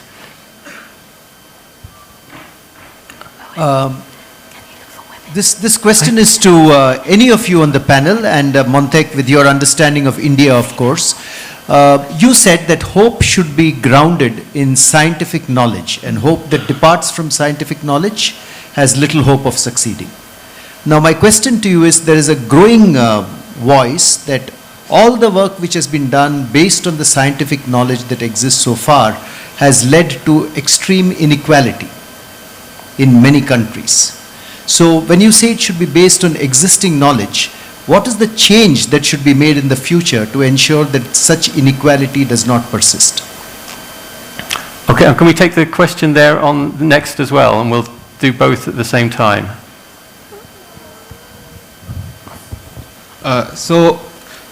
We know that the world 20, 30 years from now will be ours, like our generations. But there is this feeling that I find with people of my age, that there's this inertia against doing anything meaningful, in the sense that we're not really organizing, like the movements that you've done in cities of Africa. I don't think there's going to be that much, let's say, excitement about doing those things in cities in India, because the bureaucratic systems that we have in place are not very inclusive and listen to our voices. So how do we make our institutions adapt to that? Like, we know that the growing voice of the youth is very important, and there are a lot of problems that we are facing. As societally, economically, but the feeling that we get is that the bureaucratic systems or the politicians never. That's great. I think we got the idea there. So, would you? Who would like to take these? I think maybe. I'll just a couple of thoughts on that. I'd like to firstly qualify by saying, when I talk about institutions, I don't just mean political institutions. Our academic institutions need to change. Our academic institutions don't sufficiently cultivate hope, as I've mentioned it, right? So it's our academic institutions, it's our civil society institutions, it's our political institutions, it's across the board, right? You're thinking about, that's the first thing. The second thing, when I talk about knowledge, part of the reason I set up Open Better as an institute that works with and not necessarily entirely part of the university I work, is that the knowledge comes from different sources, right? There is scientific knowledge, but we also have to think about democratizing the process of knowledge creation. And so the research that I do, for example, that we do in my group, it comes from the ground, because we recognize that people are experts with it. You know, there's a term I heard someone say, community professors. People are experts in their own environments. So how do we connect that knowledge generation and give them the tools to be able to generate evidence that works in tandem with and not separate from academic institutions, is one thing. And that's one of the ways I'm talking about when I think about institutions that need to adapt. And then maybe the second one I'll leave to you, because the second point makes exactly the point that I wanted to make. Because, by the way, before we started in Lagos, in Accra, young people would say exactly the same thing. So that the terrain is not any different. The key thing is finding spaces within. So we work entirely subnationally, because we find that city and state governments, there's a bureaucracy, but there's always people in there that understand that when you work with young people, you can actually get your job done better. So the trick is finding those people and starting there. It doesn't always mean starting at the bureaucratic level. And so what we do is kind of create that infrastructure that allows that space and grows that space for those pathways to come into being, and to enable and accelerate the ways that young people can then be part of shaping. But these cities I gave example of are not any different. Okay. It's just, you just have to start somewhere. Okay, and then Montek, in one sentence, maybe, how can Indian institutions allow young people to flourish? How young people can claim space in these fora? Yeah, let me just comment on the two things that were raised. One was inequality. I think that is a serious problem all around the world. It is a problem in India also. But I mean, you know, it's not unknown what to do with inequality. We just have to read Piketty himself. I mean, Piketty says that, look, you may have inequality before taxation, but you can have greater equality after taxation if you have the right kind of taxes. But I mean, the fact is in India, we revel in giving tax exemptions. I mean, you know, India has, finance minister after finance minister in successive governments. This is not a political party position. They love to get up and say, and now I'm raising the minimum level free of income tax from A to B. And as a result, the level at which tax is levied in India as a ratio of its per capita income is higher than in any other country. Now, if you're all that concerned about inequality, students should be asking this question when they meet MPs. That is, what is your view on this? And you can, there are a whole lot of other things you can do on the tax front. That's one thing. The second, on bureaucracy, that is really an Indian curse. And quite frankly, that's where creative destruction comes in. And coming back to cities, we do not have a system in which our cities have effective governance at all. It's a highly concentrated system where if you're the mayor of a city, you're simply not an important person. You know, let me tell you, illustrate this by an example. Many years ago, I happened to be part of the delegation that Prime Minister Rajiv Gandhi took, I think it was 1989, to China, or late 88. And I was in the plane and we were landing in Shanghai, and we were looking at the program, and the program said lunch given to the Prime Minister by the mayor of Shanghai. Okay? And I said, what is this? This is very low level. He said, no, he's going to be the future Prime Minister. I mean, in China, somebody who's the mayor, Shanghai is almost as important as a province. I mean, it was even in the late 80s. Whoever runs Shanghai really runs Shanghai. The mayor of Bombay runs nothing. I mean, just, you know, and the truth of the matter is citizens of Bombay, and I guess the same thing is true of Bengaluru also, do not have a system where they're voting for someone who's going to run Bangalore politically in a sensible way. And I think this is a huge problem, and it cannot be solved unless you actually change the constitutional responsibility for the division of power. That's a big task, but that's what we should concentrate on. Okay, so now our time is up on this panel. I'd like to thank you all very much for joining us. Montek Singh Ahluwalia, Tallulah Oni, and James Robinson. A big round of applause, please. Thank you. Now,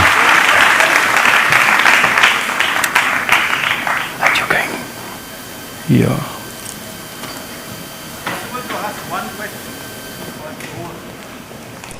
We have.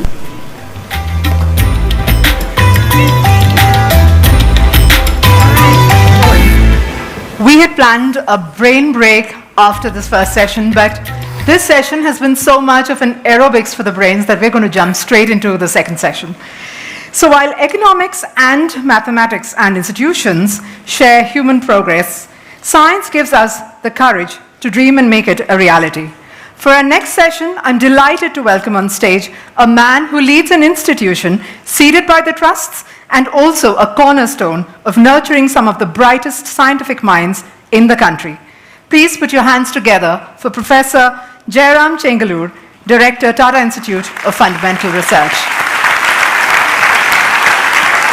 The stage is yours. Thank you, Shilpi. It's a great pleasure to be here. And as Shilpi said, I think this has been a brain-energizing session, and so we don't really need a break. I think we're all fired to move on. And to keep the momentum going, I'd like to now invite Professor David MacMillan to speak to us.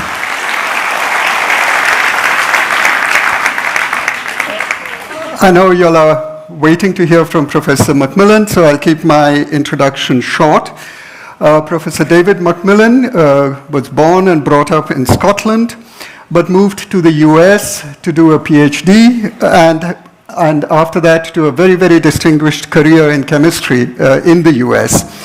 He is currently the James McDonald Distinguished University Professor of Chemistry at Princeton University, and also, of course, as we all know, he won the Nobel Prize in Chemistry in 2021.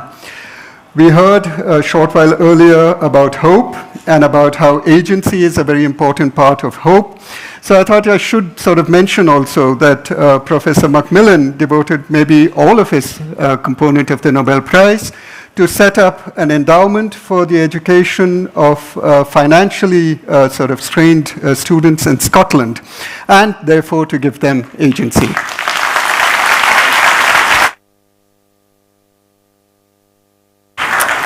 Okay, thank you very much for that very kind introduction. First and foremost, it's absolutely fantastic to be here. I've never been to India before. This is my first time in India. I've only been here for 2.5 days, and it's been mind-blowing. It really has. So thank you for the chance to be here. Now that I've been very nice to you, I'll talk about chemistry. One of the things I learned from basically James's talk at the beginning is that you shouldn't listen to Scottish people. So you can decide what you want to do with this presentation. That's up to you. But the one thing I am going to tell you about is what is the future in science. And one of the biggest futures in science is actually catalysis. Catalysis is absolutely massive, and I'm going to try and explain to you some of the reasons why that is, but I'm also going to talk to you about the origins of a scientific breakthrough in catalysis, which came from my lab. So I'm going to use that as a template to talk about the future. Okay, now you might be wondering, what is catalysis? So I want all of you to sort of look around this room, and one of the first things I'll tell you is absolutely everything you can see right now was made by chemistry. It involved a chemical reaction. Every single thing you can see was made by a chemical reaction. This is my office in Princeton, and if you look around my office, basically everything you can see right here was made by chemical reactions. If I focus on one thing, that's my coffee cup right there. There's coffee cup. And this is in fact the chemical reaction to make caffeine, the key constituent that you would find in coffee. Now, chemical reactions typically require energy. They're not spontaneous most of the time. And the way that chemists sort of demonstrate this is an energy diagram. Now, don't worry, this is not going to get too technical. But the way that I explain energy diagrams to high school students is the following. Basically imagine that every day you were going home, you would have to walk over a pretty large hill every single day. That would require a lot of energy every single day, and it would become cumbersome. It would be annoying because you have to walk over a very large hill. But imagine you could build a tunnel that goes through that hill to get home every day. That would be a wonderful thing, and that's exactly what catalysis does. So catalysis makes existing chemical reactions easier and faster. But more importantly, and if you learn one thing from my talk today, it takes chemical reactions that were impossible and makes them possible. That's what catalysis does. Okay, now many people have their favorite catalytic reactions. I'm going to show you mine. And this is actually the global population of the world over 2,000 years. It's basically flat. And then at the beginning of the 20th century, there's an inflection, and we've now grown to be 8 billion people on this earth.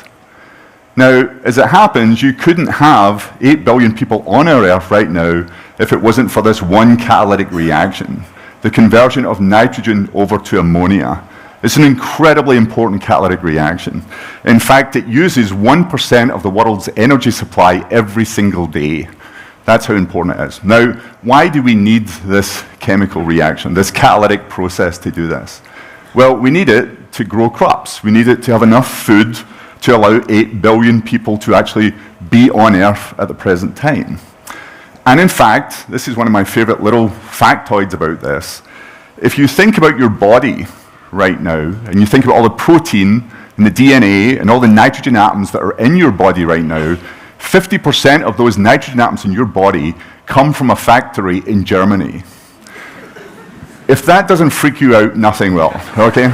That's an incredible statistic. In fact, so I want to try and also point out that 90% of the world's chemical reactions on an industrial scale use catalysis, and 35% of global GDP at the present time is based upon catalysis. And that number is only going to increase as we tackle climate change and sustainability. Okay, so that's catalysis. Why am I interested in catalysis? Well, my part of this story comes in where in 2021, along with Ben List, we won the Nobel Prize for a thing called organocatalysis. So you might be wondering, organocatalysis, what does that mean? So I just told you what catalysis means, so I'm now going to try and tell you what organo means. And to tell you what organo is, I have to take you back to 1998, and I'll explain why in a few moments, but what were the areas of catalysis in 1998? So there was two. There's the way that your body does catalysis, which is using enzymes, which is something that's called biocatalysis, and then there's the most predominant way on the earth that we do catalysis, which is to actually use metals. This was developed by human beings in labs to do chemistry, and it's absolutely everywhere. Now, the problem is there's many, many issues with using metals to do catalysis. And I can explain this to you in the following way. This is a typical metal catalyst, and even if you're not a chemist, you can see that you can break that down basically into two parts, the left-hand side, the right-hand side. The right-hand side are the metals. Now, many metals are expensive, they're toxic, and they're often non-sustainable. If you think about palladium, which is in your iPhones, or palladium, which are in your car, we only have enough palladium on Earth to last about another 90 years. Then it'll be completely gone, completely not sustainable. So we have a major problem in terms of using metals to do catalysis. Now, the left-hand part of this catalyst, this is the organic molecule, and typically it was just used to hold the metal in place so that it could do the chemistry. But organic molecules are inexpensive, they're safe, they're sustainable, and they're completely, I mean, if you think about human beings, we're made of organic molecules, and we go right back into the life cycle. When we pass on, we go right back into the life cycle. So we are completely sustainable as organic molecules. So the question became, and one of the things we started to think about, what if we use only the organic part as the catalyst? And eventually this became known as organocatalysis. Okay, but why 1998? Well, in 1998, I got a job as an assistant professor, and this was in Berkeley, over in California. I got this job, it was my first job, and this is a photograph of my very first group in our very first year. This is 10:10 on a Friday night. We're in lab, this young group, trying hard, really trying to have an impact, really trying to make a difference. And what were we going to do? Well, I decided I wanted to try and do this thing called organocatalysis. Why was I wanting to do this? Well, I was convinced at the time that all of these organic molecules are broadly available from nature. The second thing is, much like a human body, we're not sensitive to water or air. Because it's so abundant, it's incredibly inexpensive. You don't need any special instrumentation or contraptions to use organic molecules. They exist happily out in our environment, and they're non-toxic and they're completely sustainable. So this is what I wanted to do. The problem was I had absolutely no idea how to do it. I had no good ideas whatsoever. But one day in lab, Tristan Lambert, who was a first-year graduate student in my group, a young co-worker, he came to me and said, what is the mechanism of reductive amination? Now, Tristan is now a very successful chemist in his own right. He's now the chairman of the Cornell Chemistry Department. But being a young student and my being a young professor, I wanted to run to the board and teach him this mechanism, which is what I did. And I said, if you take an aldehyde and an amine, it reversibly forms an aminiamine, and when it forms this species, it has the suitable electronics to do the subsequent chemistry. And it was right there, right then, I had what I would call the quintessential eureka moment, because I thought, wait a minute, if you look at this amine with an alpha beta unsaturated aldehyde, if that forms an aminiamine, that looks like a lot like a field of metal catalysis, which has been known for many, many decades. So to show this in a more conventional format, in this top equation, this is a form of metal catalysis which has been used for hundreds of reactions. And the lower equation here, if we replace the metal with an organic molecule, there's basically no examples of being able to do that. But if it was successful, if these were basically simultaneous equations, that means that organic molecules should be able to catalyze literally hundreds of reactions. Okay, so we went off to test it, and this is the very first time we tested it in the notebook of Kateri Arendt. We took these two molecules, and that's the product we wanted to generate, and instead of having a metal over as a catalyst, we're now going to have an organic molecule. And when we performed this reaction, it worked. It worked the first time, which was incredibly exciting. And I always remember when I got this result, going into my office, closing the door, closing the blinds, and then jumping up and down for 5 minutes. I was so excited that we got this result. But the next part was we had to publish our first paper. In our first paper, we had to sort of come up with a new name for this completely new area. So the name we came up with was organocatalysis. And you might say to yourself, well, what's in a name? Is naming things important? And it turns out naming things is incredibly important. This is Johann Jakob Berzelius, very famous scientist from Sweden, who in the 1800s, he came up with vocabulary for science of things like catalysis, proteins, polymers, isomers, organic, inorganic. And the importance of names has carried forward into the modern era. Things like directed evolution, AI, nanotechnology, organocatalysis, they provide a framework in which scientists can discuss these very large areas of science. So that was the name. The second thing we introduced in this paper was the concept of what's called a generic activation mode. That sounds a very fancy way of basically saying this idea shouldn't work just for one chemical reaction. It should work for hundreds of chemical reactions. So the problem was, I said that in this paper, but we hadn't actually tested that. I was just being very bold in saying this. So I went off to test it, and basically what I found was this was the original reaction, but then we started to look at other reactions, and it went bang, bang, and it stopped. It stopped after 3 reactions. So at this moment, I started to have a panic attack, right? Because I've told the world, this is going to work for hundreds of reactions, and it's only working for 3. That's very disappointing. But fortunately, I had 2 amazing young graduate students, Joel Austin and Chris Bortz, who had this very bold prediction that if you take this catalyst and you remove one of the methyl groups and you change it into 4 other carbons over here, they predicted this would now work broadly for hundreds of reactions.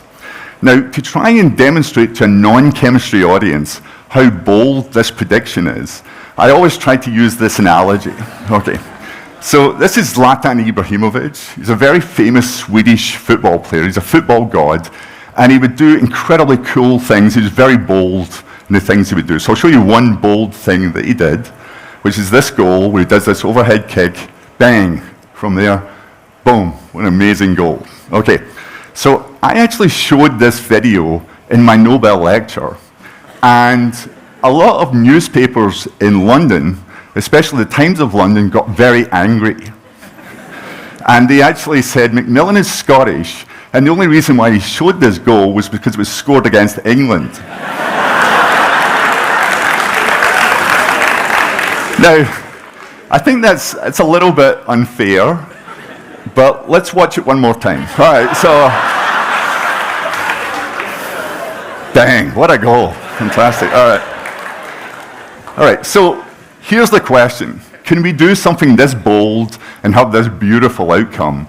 So we went from this catalyst, and then we changed it to this one, and it took off like gangbusters.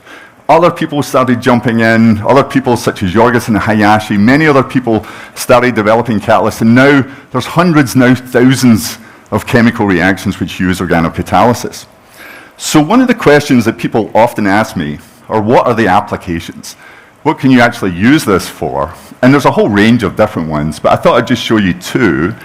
The first one is for flavors and fragrances, for perfume, for smells. One of the things I've loved about being in India is the smells are incredible. And as you know, smells are important to the world. And in fact, perfume is used in an enormous amount on a daily basis.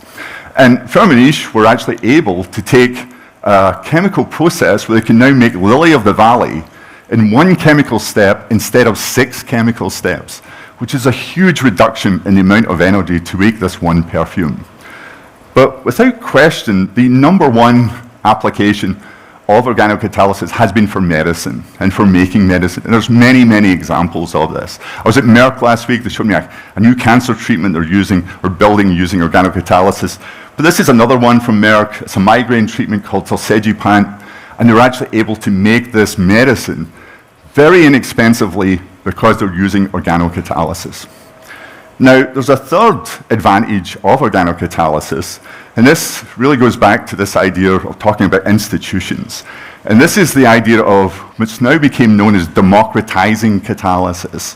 What does that mean? Well, organocatalysis is so affordable, and it's so inexpensive, it's incredibly accessible, meaning it's not only taught on every continent in the world, it's now there's research performed in every continent in the world. And so people often ask me, where is the next big idea going to come from within organocatalysis? And I always say, I actually don't know. But I know it's not going to be based on who has the most money or who has the most resources. It's going to be based on who's the best idea. And that's something which for me is incredibly, incredibly important. Now, in terms of India, so organocatalysis is huge in India. In an academic sense, it's performed in almost every department here. There's just tremendous work that's performed in organocatalysis. But also industrially, here in Bengaluru, companies like Syngene, Anthem, Jubilant, all now use organocatalysis. But it's India-wide. You go to Kolkata, you go to Hyderabad, and there's many other companies which are already using organocatalysis, which has been fantastic to see the adoption of it here too. But I want to finish off by talking about what is the future. And this is just really quickly, we have to think about catalysis for the future. We have to care about 8 billion people and how we're actually going to go forward. And one of the things I'll sort of tell you right now is that there are ways to do sustainable catalysis.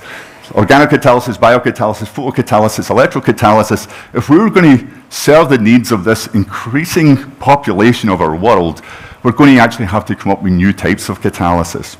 Now, I'll finish off very quickly by making this one point. I'm going to tell you right now, with respect to climate change, we are one catalytic reaction away from solving climate change.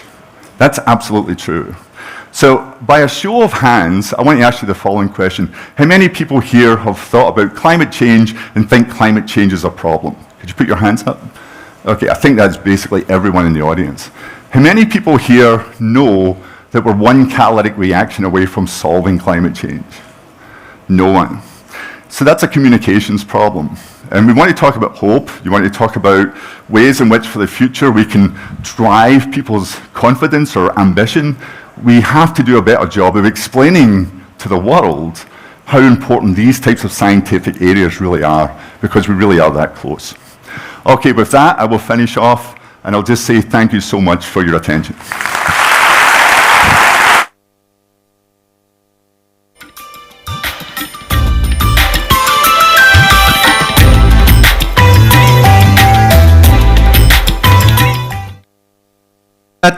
Professor MacMillan.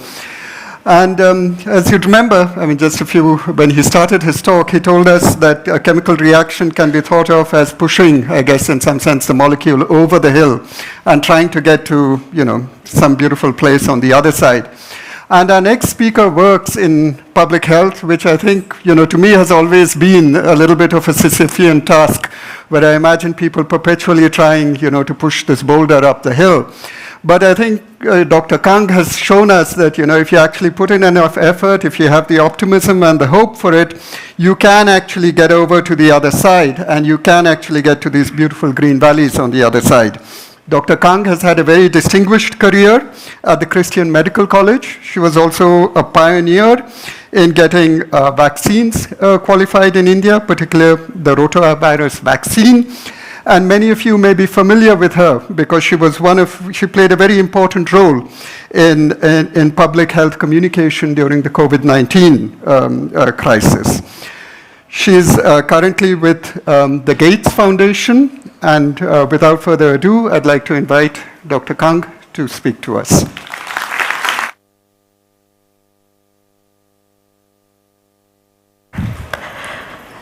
Thank you, Jerome, for the introduction. And you expect me to follow David MacMillan? Oh, come on. So I am going to start with a poll. I've done this before. How many people in this audience have never had diarrhea? Anybody? One person? Two people? Three people? Okay, that's not bad. It just means that your mother never told you about the times that you were troubled.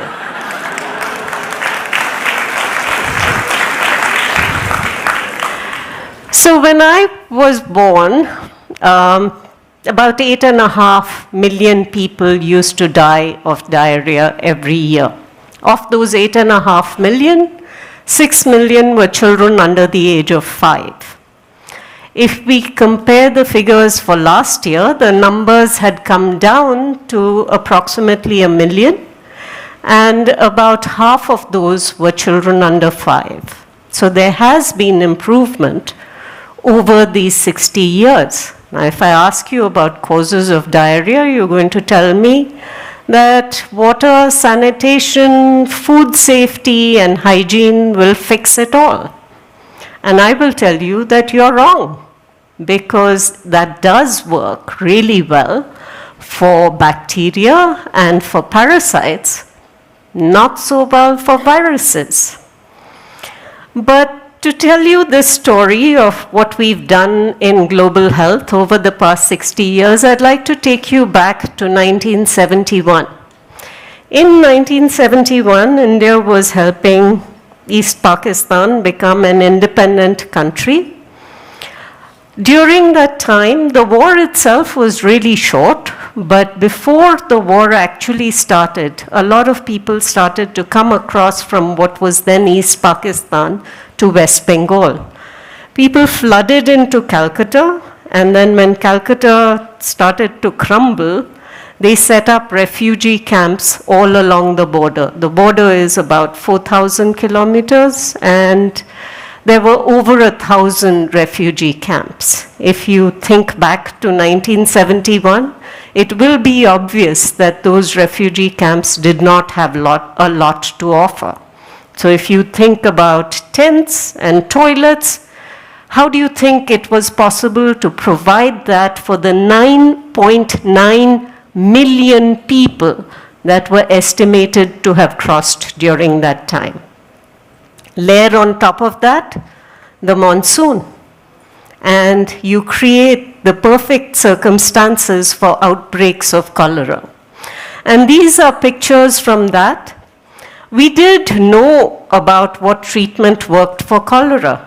There was work that had been done in Calcutta and in Dhaka in the 1960s, and we knew that if you gave intravenous rehydration to patients, they would survive. But giving intravenous rehydration in a field is no simple task, and there just weren't the number of people that we needed who were able to actually deliver this life-saving treatment in those camps. In fact, when cholera broke out, the mortality rate was 40%. 4 out of 10 people who got cholera actually died of it. But there were 2 discoveries that changed the game during that time. And what it required was science and understanding of gut physiology and of enteric infections, and the ability to take risk. The first part of the science came from S.N. Dey, working in Calcutta. He showed that unlike what had been proposed in Germany when Vibrio cholerae was identified as the cause of cholera, it was believed that cholera actually resulted in a sloughing of the gut intestine. Essentially, the rice water stools that you saw in cholera were supposed to be all the cells lining the gut coming out. What they showed was that actually gut architecture was not altered. The cause of cholera was a toxin that was made by the Vibrio cholerae. The bacteria never got into the epithelial cell. The toxin bound to a receptor on the surface, and that was able to result in the secretion first of chloride, but then of sodium and water through a paracellular pathway. Now we knew that, and in the 1960s, some studies began to be done in experimental models to see if we could come up with a way of replacing that fluid through an oral route. This required the recognition that in order for sodium to be absorbed in the intestine, you also had to give glucose because the transporter carried both sodium and glucose together. So the person who took the risk of taking what was essentially a small-scale finding and converting it into a treatment was David MacMillan, who was working in the refugee camps of Bengaluru, and he taught nurses how to mix salt and sugar together in water in the right proportions, and this was used to treat the refugees. This resulted in a decrease in mortality from 40% to 3%. There was a 70% reduction in the use of intravenous rehydration, but without the risk that David MacMillan took, we would never have gotten this kind of large-scale in-field study. It took until 1974 for WHO to recommend oral rehydration therapy, and it's been estimated recently that about 70 million lives have been saved so far because of oral rehydration solution.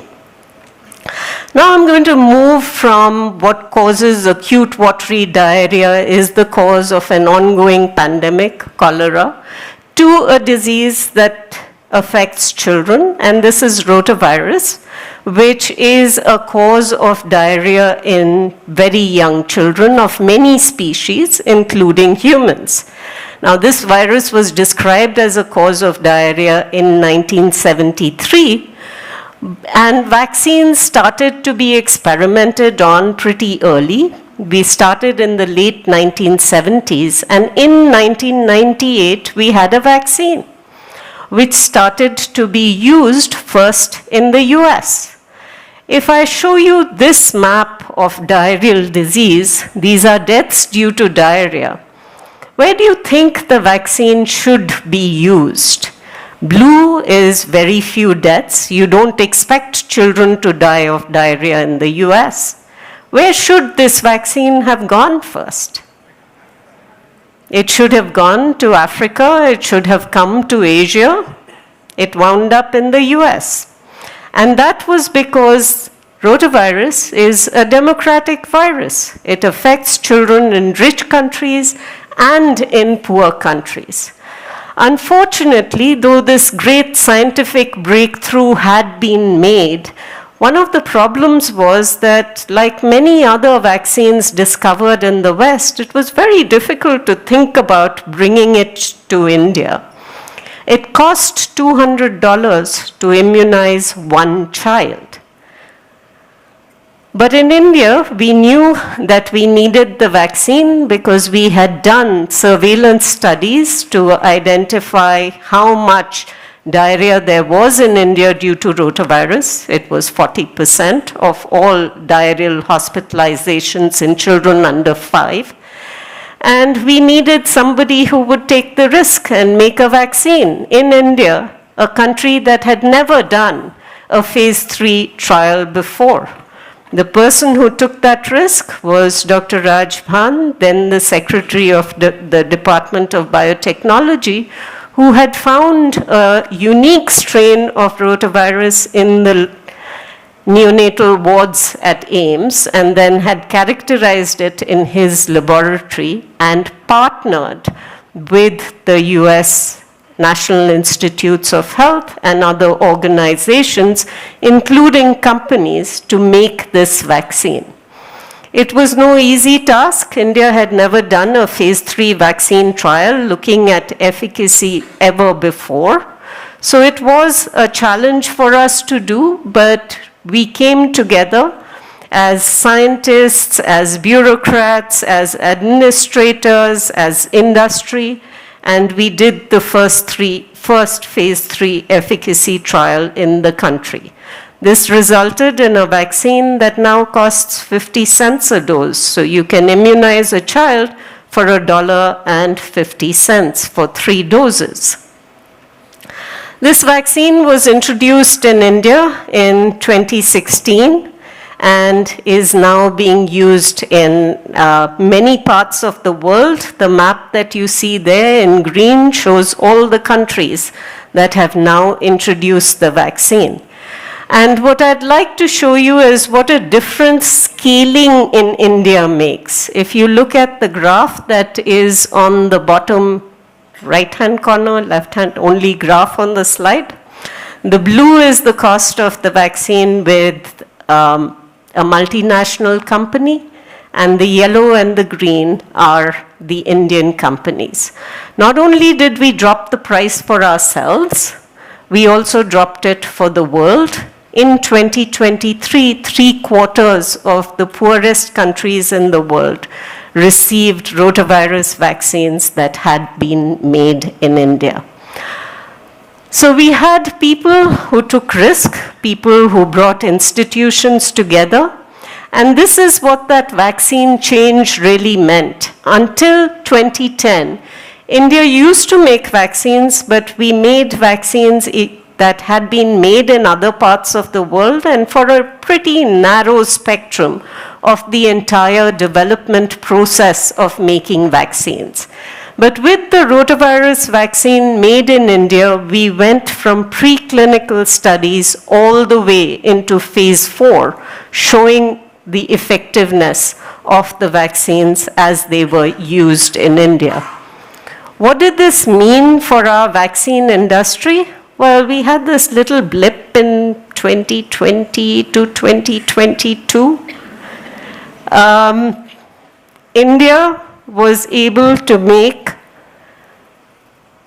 a vaccine on every platform that exists. India was the only country that had a DNA vaccine, an mRNA vaccine, an inactivated vaccine, a vaccine as VLP, a vaccine that was a subunit component, and an adenovirus vectored vaccine. We conducted 2 phase 3 clinical trials. Overall, if you take all the numbers of people who participated in vaccine studies in India, it adds up to as much as in any other country in the world. That meant India imported no vaccines.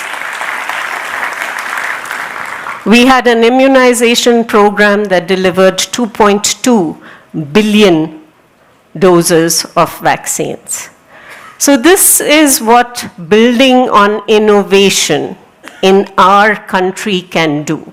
And if I think about the future and what we would want out of it, can you think about a world where if you breathe into a mask, it'll tell you whether you have tuberculosis, pneumonia, or any other infectious disease? Could you get an ECG today that will predict your risk of a heart attack 5 years or 10 years from now? Those things are nearly possible today. So what I will leave you with is that's the ambitions that we have today to be able to solve problems for the world. What will your ambitions be for the generation that is growing up in science in India today? Thank you very much.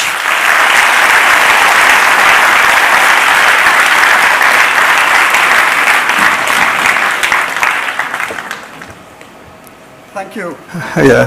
Thank you so much, Dr. Kang, for that extraordinarily inspiring talk. And so now we'll move on to a panel discussion. I'd like to invite Dr. Kang to please be seated, Professor MacMillan, and I'd also like to invite Kush Parmar onto the stage.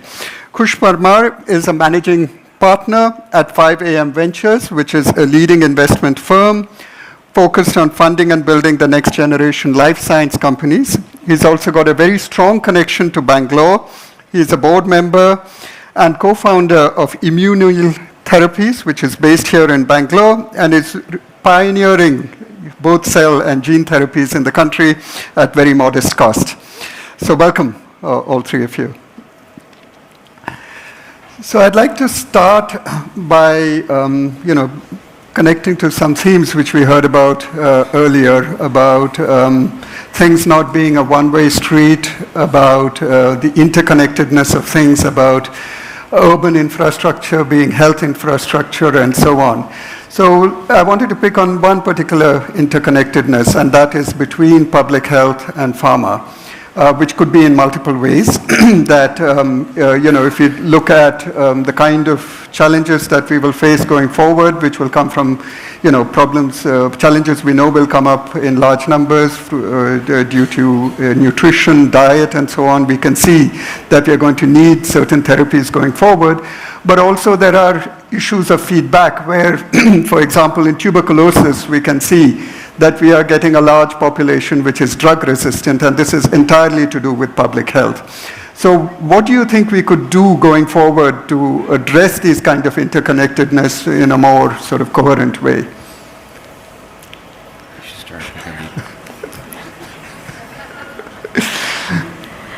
So, I think the Sankey diagram kind of goes in the right direction of showing us how complex control really is. It is easy for policymakers to simplify tools, and that's what they would aim for. But I think for us to be able to really make a difference, we have to make them aware of connectedness and complexity. Because without that, you will have only partial successes. Okay.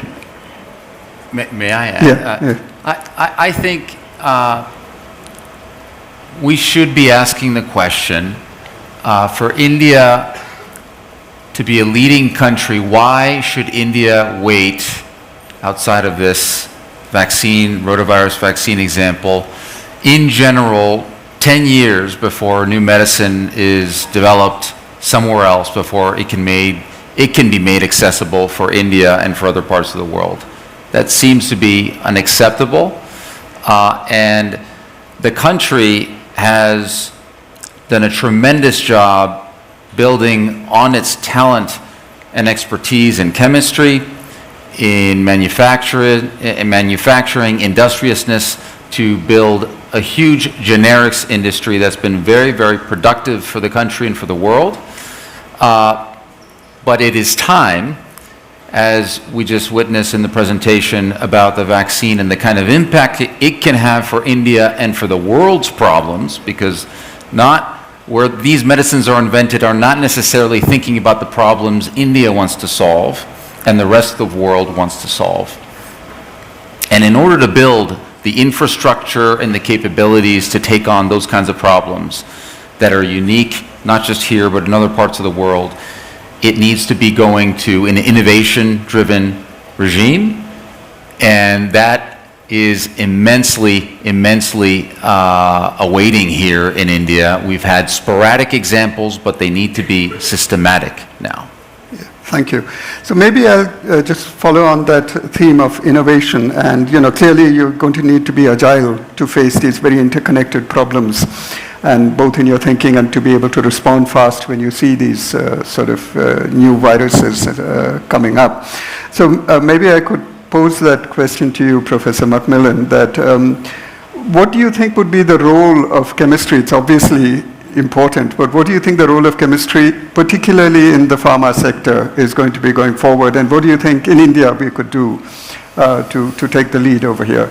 Yeah, it's interesting. So within chemistry, we always call ourselves the central science. because we feel like we're the central component to what everyone else is doing. The problem is we don't bother to tell anyone else this. It's very self-satisfying in an interesting way. But it is incredibly important, and if you think about the pharmaceutical industry, now pharma is developing many different modalities, but yet it's for the future, for the world, and especially for countries all over the world, molecules, small molecules in particular, are unbelievably important. And chemistry, for small molecules, but also for vaccines and other areas, is not just important, it's critical. It's 100% critical to whatever happens for pharmaceutical. It's always interesting for me when I talk to someone who's not a chemist and say, do you know where medicines come from? They say, yeah, they come from doctors, from MDs. And I'm like, no, they don't. They come from chemists. And they're always slightly shocked by that. But the key part, what does it mean for India? India, I think, it has built a fantastic educational system which is pushing many different areas, but one of them which has been fundamental for over 100 years here, more even longer, has been chemistry. And you may like to hear this or you may not like to hear this, but an amazing template has been watching China and seeing what China has now developed. But you can see that India is ascending at an extraordinarily rapid rate, and it has also, though, this fantastic chemistry group here that with the right resourcing, as it continues to grow, and the chemistry PhD numbers are growing extensively, it's extremely well positioned to do what Kush is talking about, which is to build out in this innovative sense the biotech and the pharmaceutical companies for the future, for India, but also for the world. Yeah, thank you. I mean, you've talked about growth, and I think that's certainly something which we've been seeing in India. You know, the economy has been growing very fast. Mr. Sharma reminded us that we are the third largest economy, fifth, and on track to become the third. And what, what we have seen so far, I mean, the future need not repeat the past, but what we've seen so far is for economies to grow, energy consumption has to grow. And energy consumption has always been associated with pollution, with environmental degradation. You said that we are one catalytic reaction away from solving climate change. I assume you were talking about fixing carbon dioxide, but maybe you were talking about more complex ideas. But I'd just like to hear a little bit more from you about how you think chemistry could play a role in allowing, economic progress, allowing more energy to be consumed, while at the same time not degrading the environment. Yeah, it's a great question, and it really is the question. If you think about all energy on Earth, all energy on Earth really comes from solar energy. Everything, all the energy we have, all the life forms we have, all the energy comes from solar. The problem is that we have used what we would call a thermodynamic source instead of a kinetic source, which is fossil fuels. We do have catalytic reaction. You could talk about CO2 fixation. It turns out there's other ways of doing it, which involve mineralization of CO2. That's another reaction. But the key message is what we need to do is short circuit the use of going through effectively trees, organic materials, becoming fossil fuels, becoming energy, and actually short circuit it so that we can use solar energy directly. People have known this for decades and decades and decades. That is a 100% a chemistry question and a chemistry solution. And that is where we have to be positioned, is how do you use sunlight, for example, to store energy along the way. But there's other things we can be doing too. For example, we know that you will not be able to replace fossil fuels in airplanes anytime soon. And airplanes are not going anywhere. And so we have these things. We have huge energy getting dodecane, for example, to use for fuels for airplanes, but we don't really have that much dodecane, so we have these huge energies and getting our hands on it to use in airplanes, but there's a molecule called hexane, which is incredibly available all over the Earth, and if we could just take two of them and combine them, we've solved a huge, huge problem. But these are not things that we're really communicating, not even to the outside world, we're not even really communicating it to each other. So again, I go back to a lot of this is real chemistry problems, but we're not actually identifying the problems widely to basically leverage the enormous community of chemists who are out there who are really smart, believe it or not, chemists are smart, that will be able to effectively solve these problems. It's a problem identification. Thank you. Yeah. And maybe, Dr. Kang, because you gave us such a fired up talk, I'd like to sort of end with you. Unfortunately, we have time only for one more. I'd like to ask you, what do you think is the next challenge that we could and should take up in India as far as public health is concerned? To me, the biggest challenge, I'll pick two. Okay. In infectious diseases, because that's my background, it really is tuberculosis and what we can do about that. And the non-TB one is the rise in non-communicable diseases, particularly cardiovascular and diabetes, for which I think we should be thinking about solutions. There are some, but there is a lot more to be done. Thank you. Yeah. All right, we could now go to the audience for questions. I'd like to, since we are talking about the future, I'd like to encourage, particularly younger members of the audience to ask questions. And, if you don't mind, not the young at heart, but the truly young in age. So maybe I would go to you in the middle over there. Sorry? That's my, yes. One more in the corner. Yeah, please, maybe we could start there and then go in the middle. Hi, you mentioned about innovation in drug development, asking why should India wait to create their own homegrown drugs and which address Indian issues and Indian problems. So what's stopping India from doing that? What's stopping the researchers and institutions from doing that?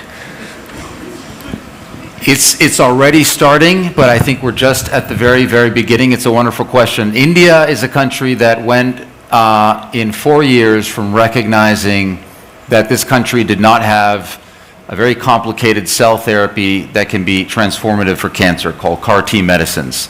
It was a country that did not have that, did not have any access to that, to mobilizing efforts, including at Tata institutions in Bombay, and also here in Bengaluru as well. People like yourselves joining these efforts to mobilize them.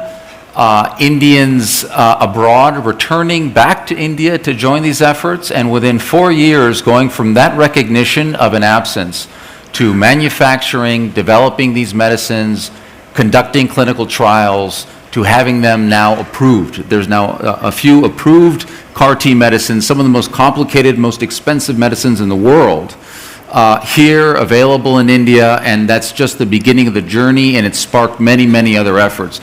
I believe that that is just the beginning of a whole revolution of India transforming from being a phenomenally influential generic supplier for the world to an innovative supplier of medicines for the world, and from that lay the foundation to address problems very specific to India and to the world as well.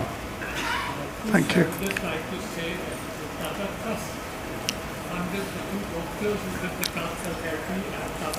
Absolutely, and that's why I mentioned the Tata Institution in Mumbai being one of the pioneering institutions.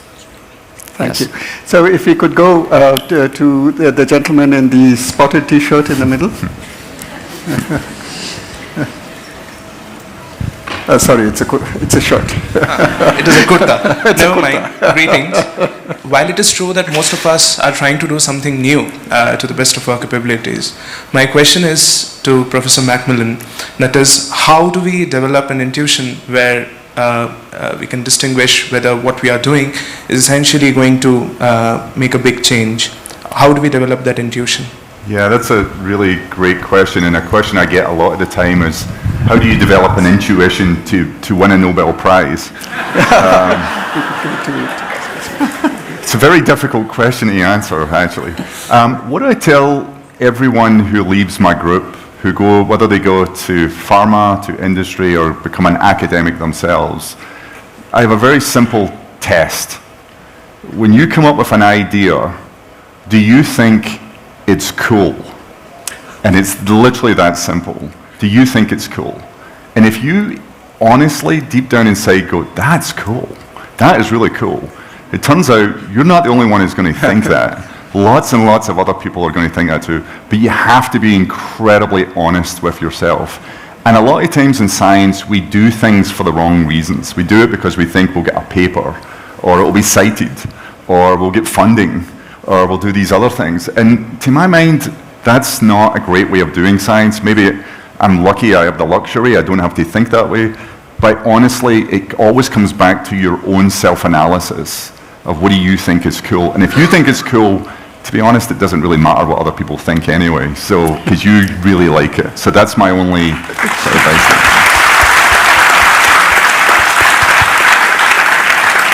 Yeah, thank you so much for that. I mean, I think that was a great answer. It's also probably the first time I've heard cool and scientist used in one sentence. So maybe we could go to one more question, the gentleman in the jacket. My question is to Dr. Kang and the financier, Kush, that you did mention that your focus would be on non-communicable diseases. You mentioned diabetes and cardiovascular diseases. Won't it be smart, at least in the interim, that we focus on preventive healthcare and rather than look at cure? That is immediate, lifestyle-related issues which got to do with urbanization, planning and everything, and it could have a great cascading effect. I'd like to know your view about it, please. Well, as a public health practitioner, prevention is always better than cure. The question really is, what can we bring to tools that allow us to both prevent, detect early, manage early, and not let it reach a stage where you have complications and the costs for the healthcare system are harder and more difficult to manage. So no question, a focus on prevention is really important, but prevention doesn't always work for everybody. So then we need to be thinking about solutions for care. And just, listening to all the innovators here, I think one of the things I'd like to point out to the audience is India has tremendous experience with scale, the generics question. It has tremendous experience with cost reductions, some of which is formulation and chemistry. But when it comes to innovation, we wind up having a gap between the really excellent work that is done in institutions like IISc, like TIFR, and what it takes for us to get to a point to translate those innovations. But what I have seen in the last 10 years or so is that things have changed quite dramatically. There is greater engagement from government, there's greater engagement from the private sector, there is greater engagement from the diaspora in making sure that India now charts its path for innovation in healthcare certainly, but in a lot of other fields as well. I'm kind of regretting the fact that I am the age that I am, because I'd love to be like you right now with a few more decades of science ahead of me, because I think you're going to make those changes. Yeah. And thank you in advance. Yeah.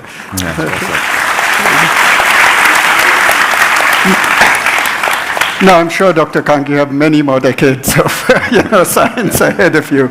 Unfortunately, our time is up. I think we could have really gone on for a lot longer, but we've run out of time. So thank you all very much. Thank you.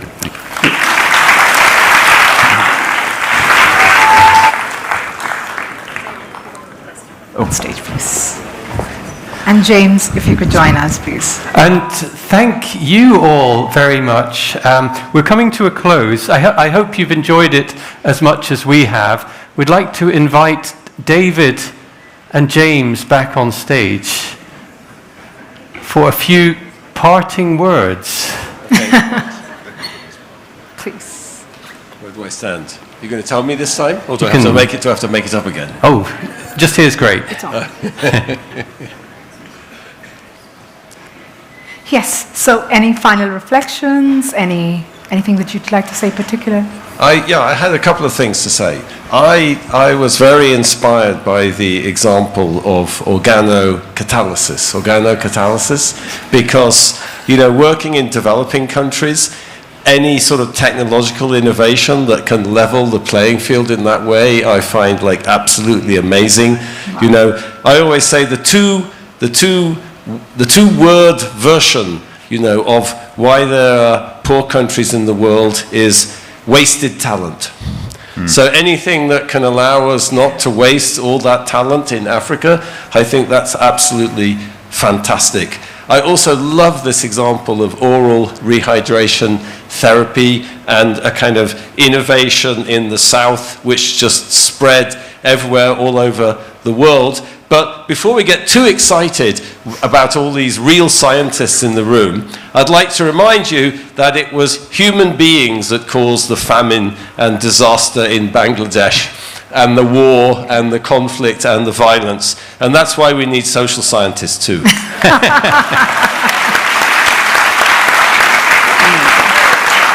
And David? Yeah, I talk about hard to follow a statement. That's a very hard statement to follow. I agree, we also need social scientists as well. No, I do love sociology, and I actually do think many people who do chemistry, physics could benefit enormously. I love reading sociology books, and I've learned so much from reading sociology books.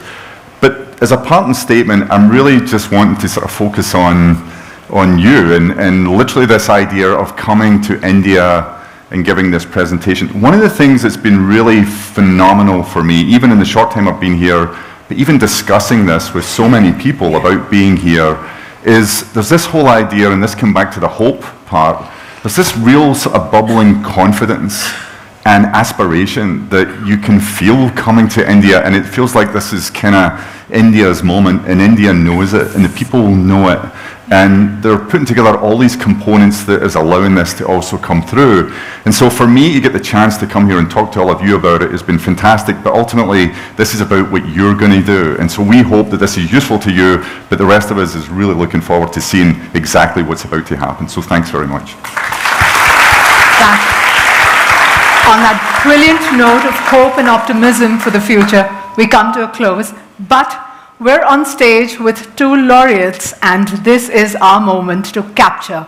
So we are going to request Owen, who does this for a living. He's always on stage with laureates. So we will request him to do the honors and help us get all of us in a same frame with him. Wow, this is a super pressure. So we're going to do a giant selfie, and bizarrely, I haven't done this before we practiced on such a yesterday. stage. So at least I know which button to press, I believe. So we're going to look this way, and somehow, which button is it? Don't fall off that stage. Yes. Okay. Are you getting the audience? How are all of us?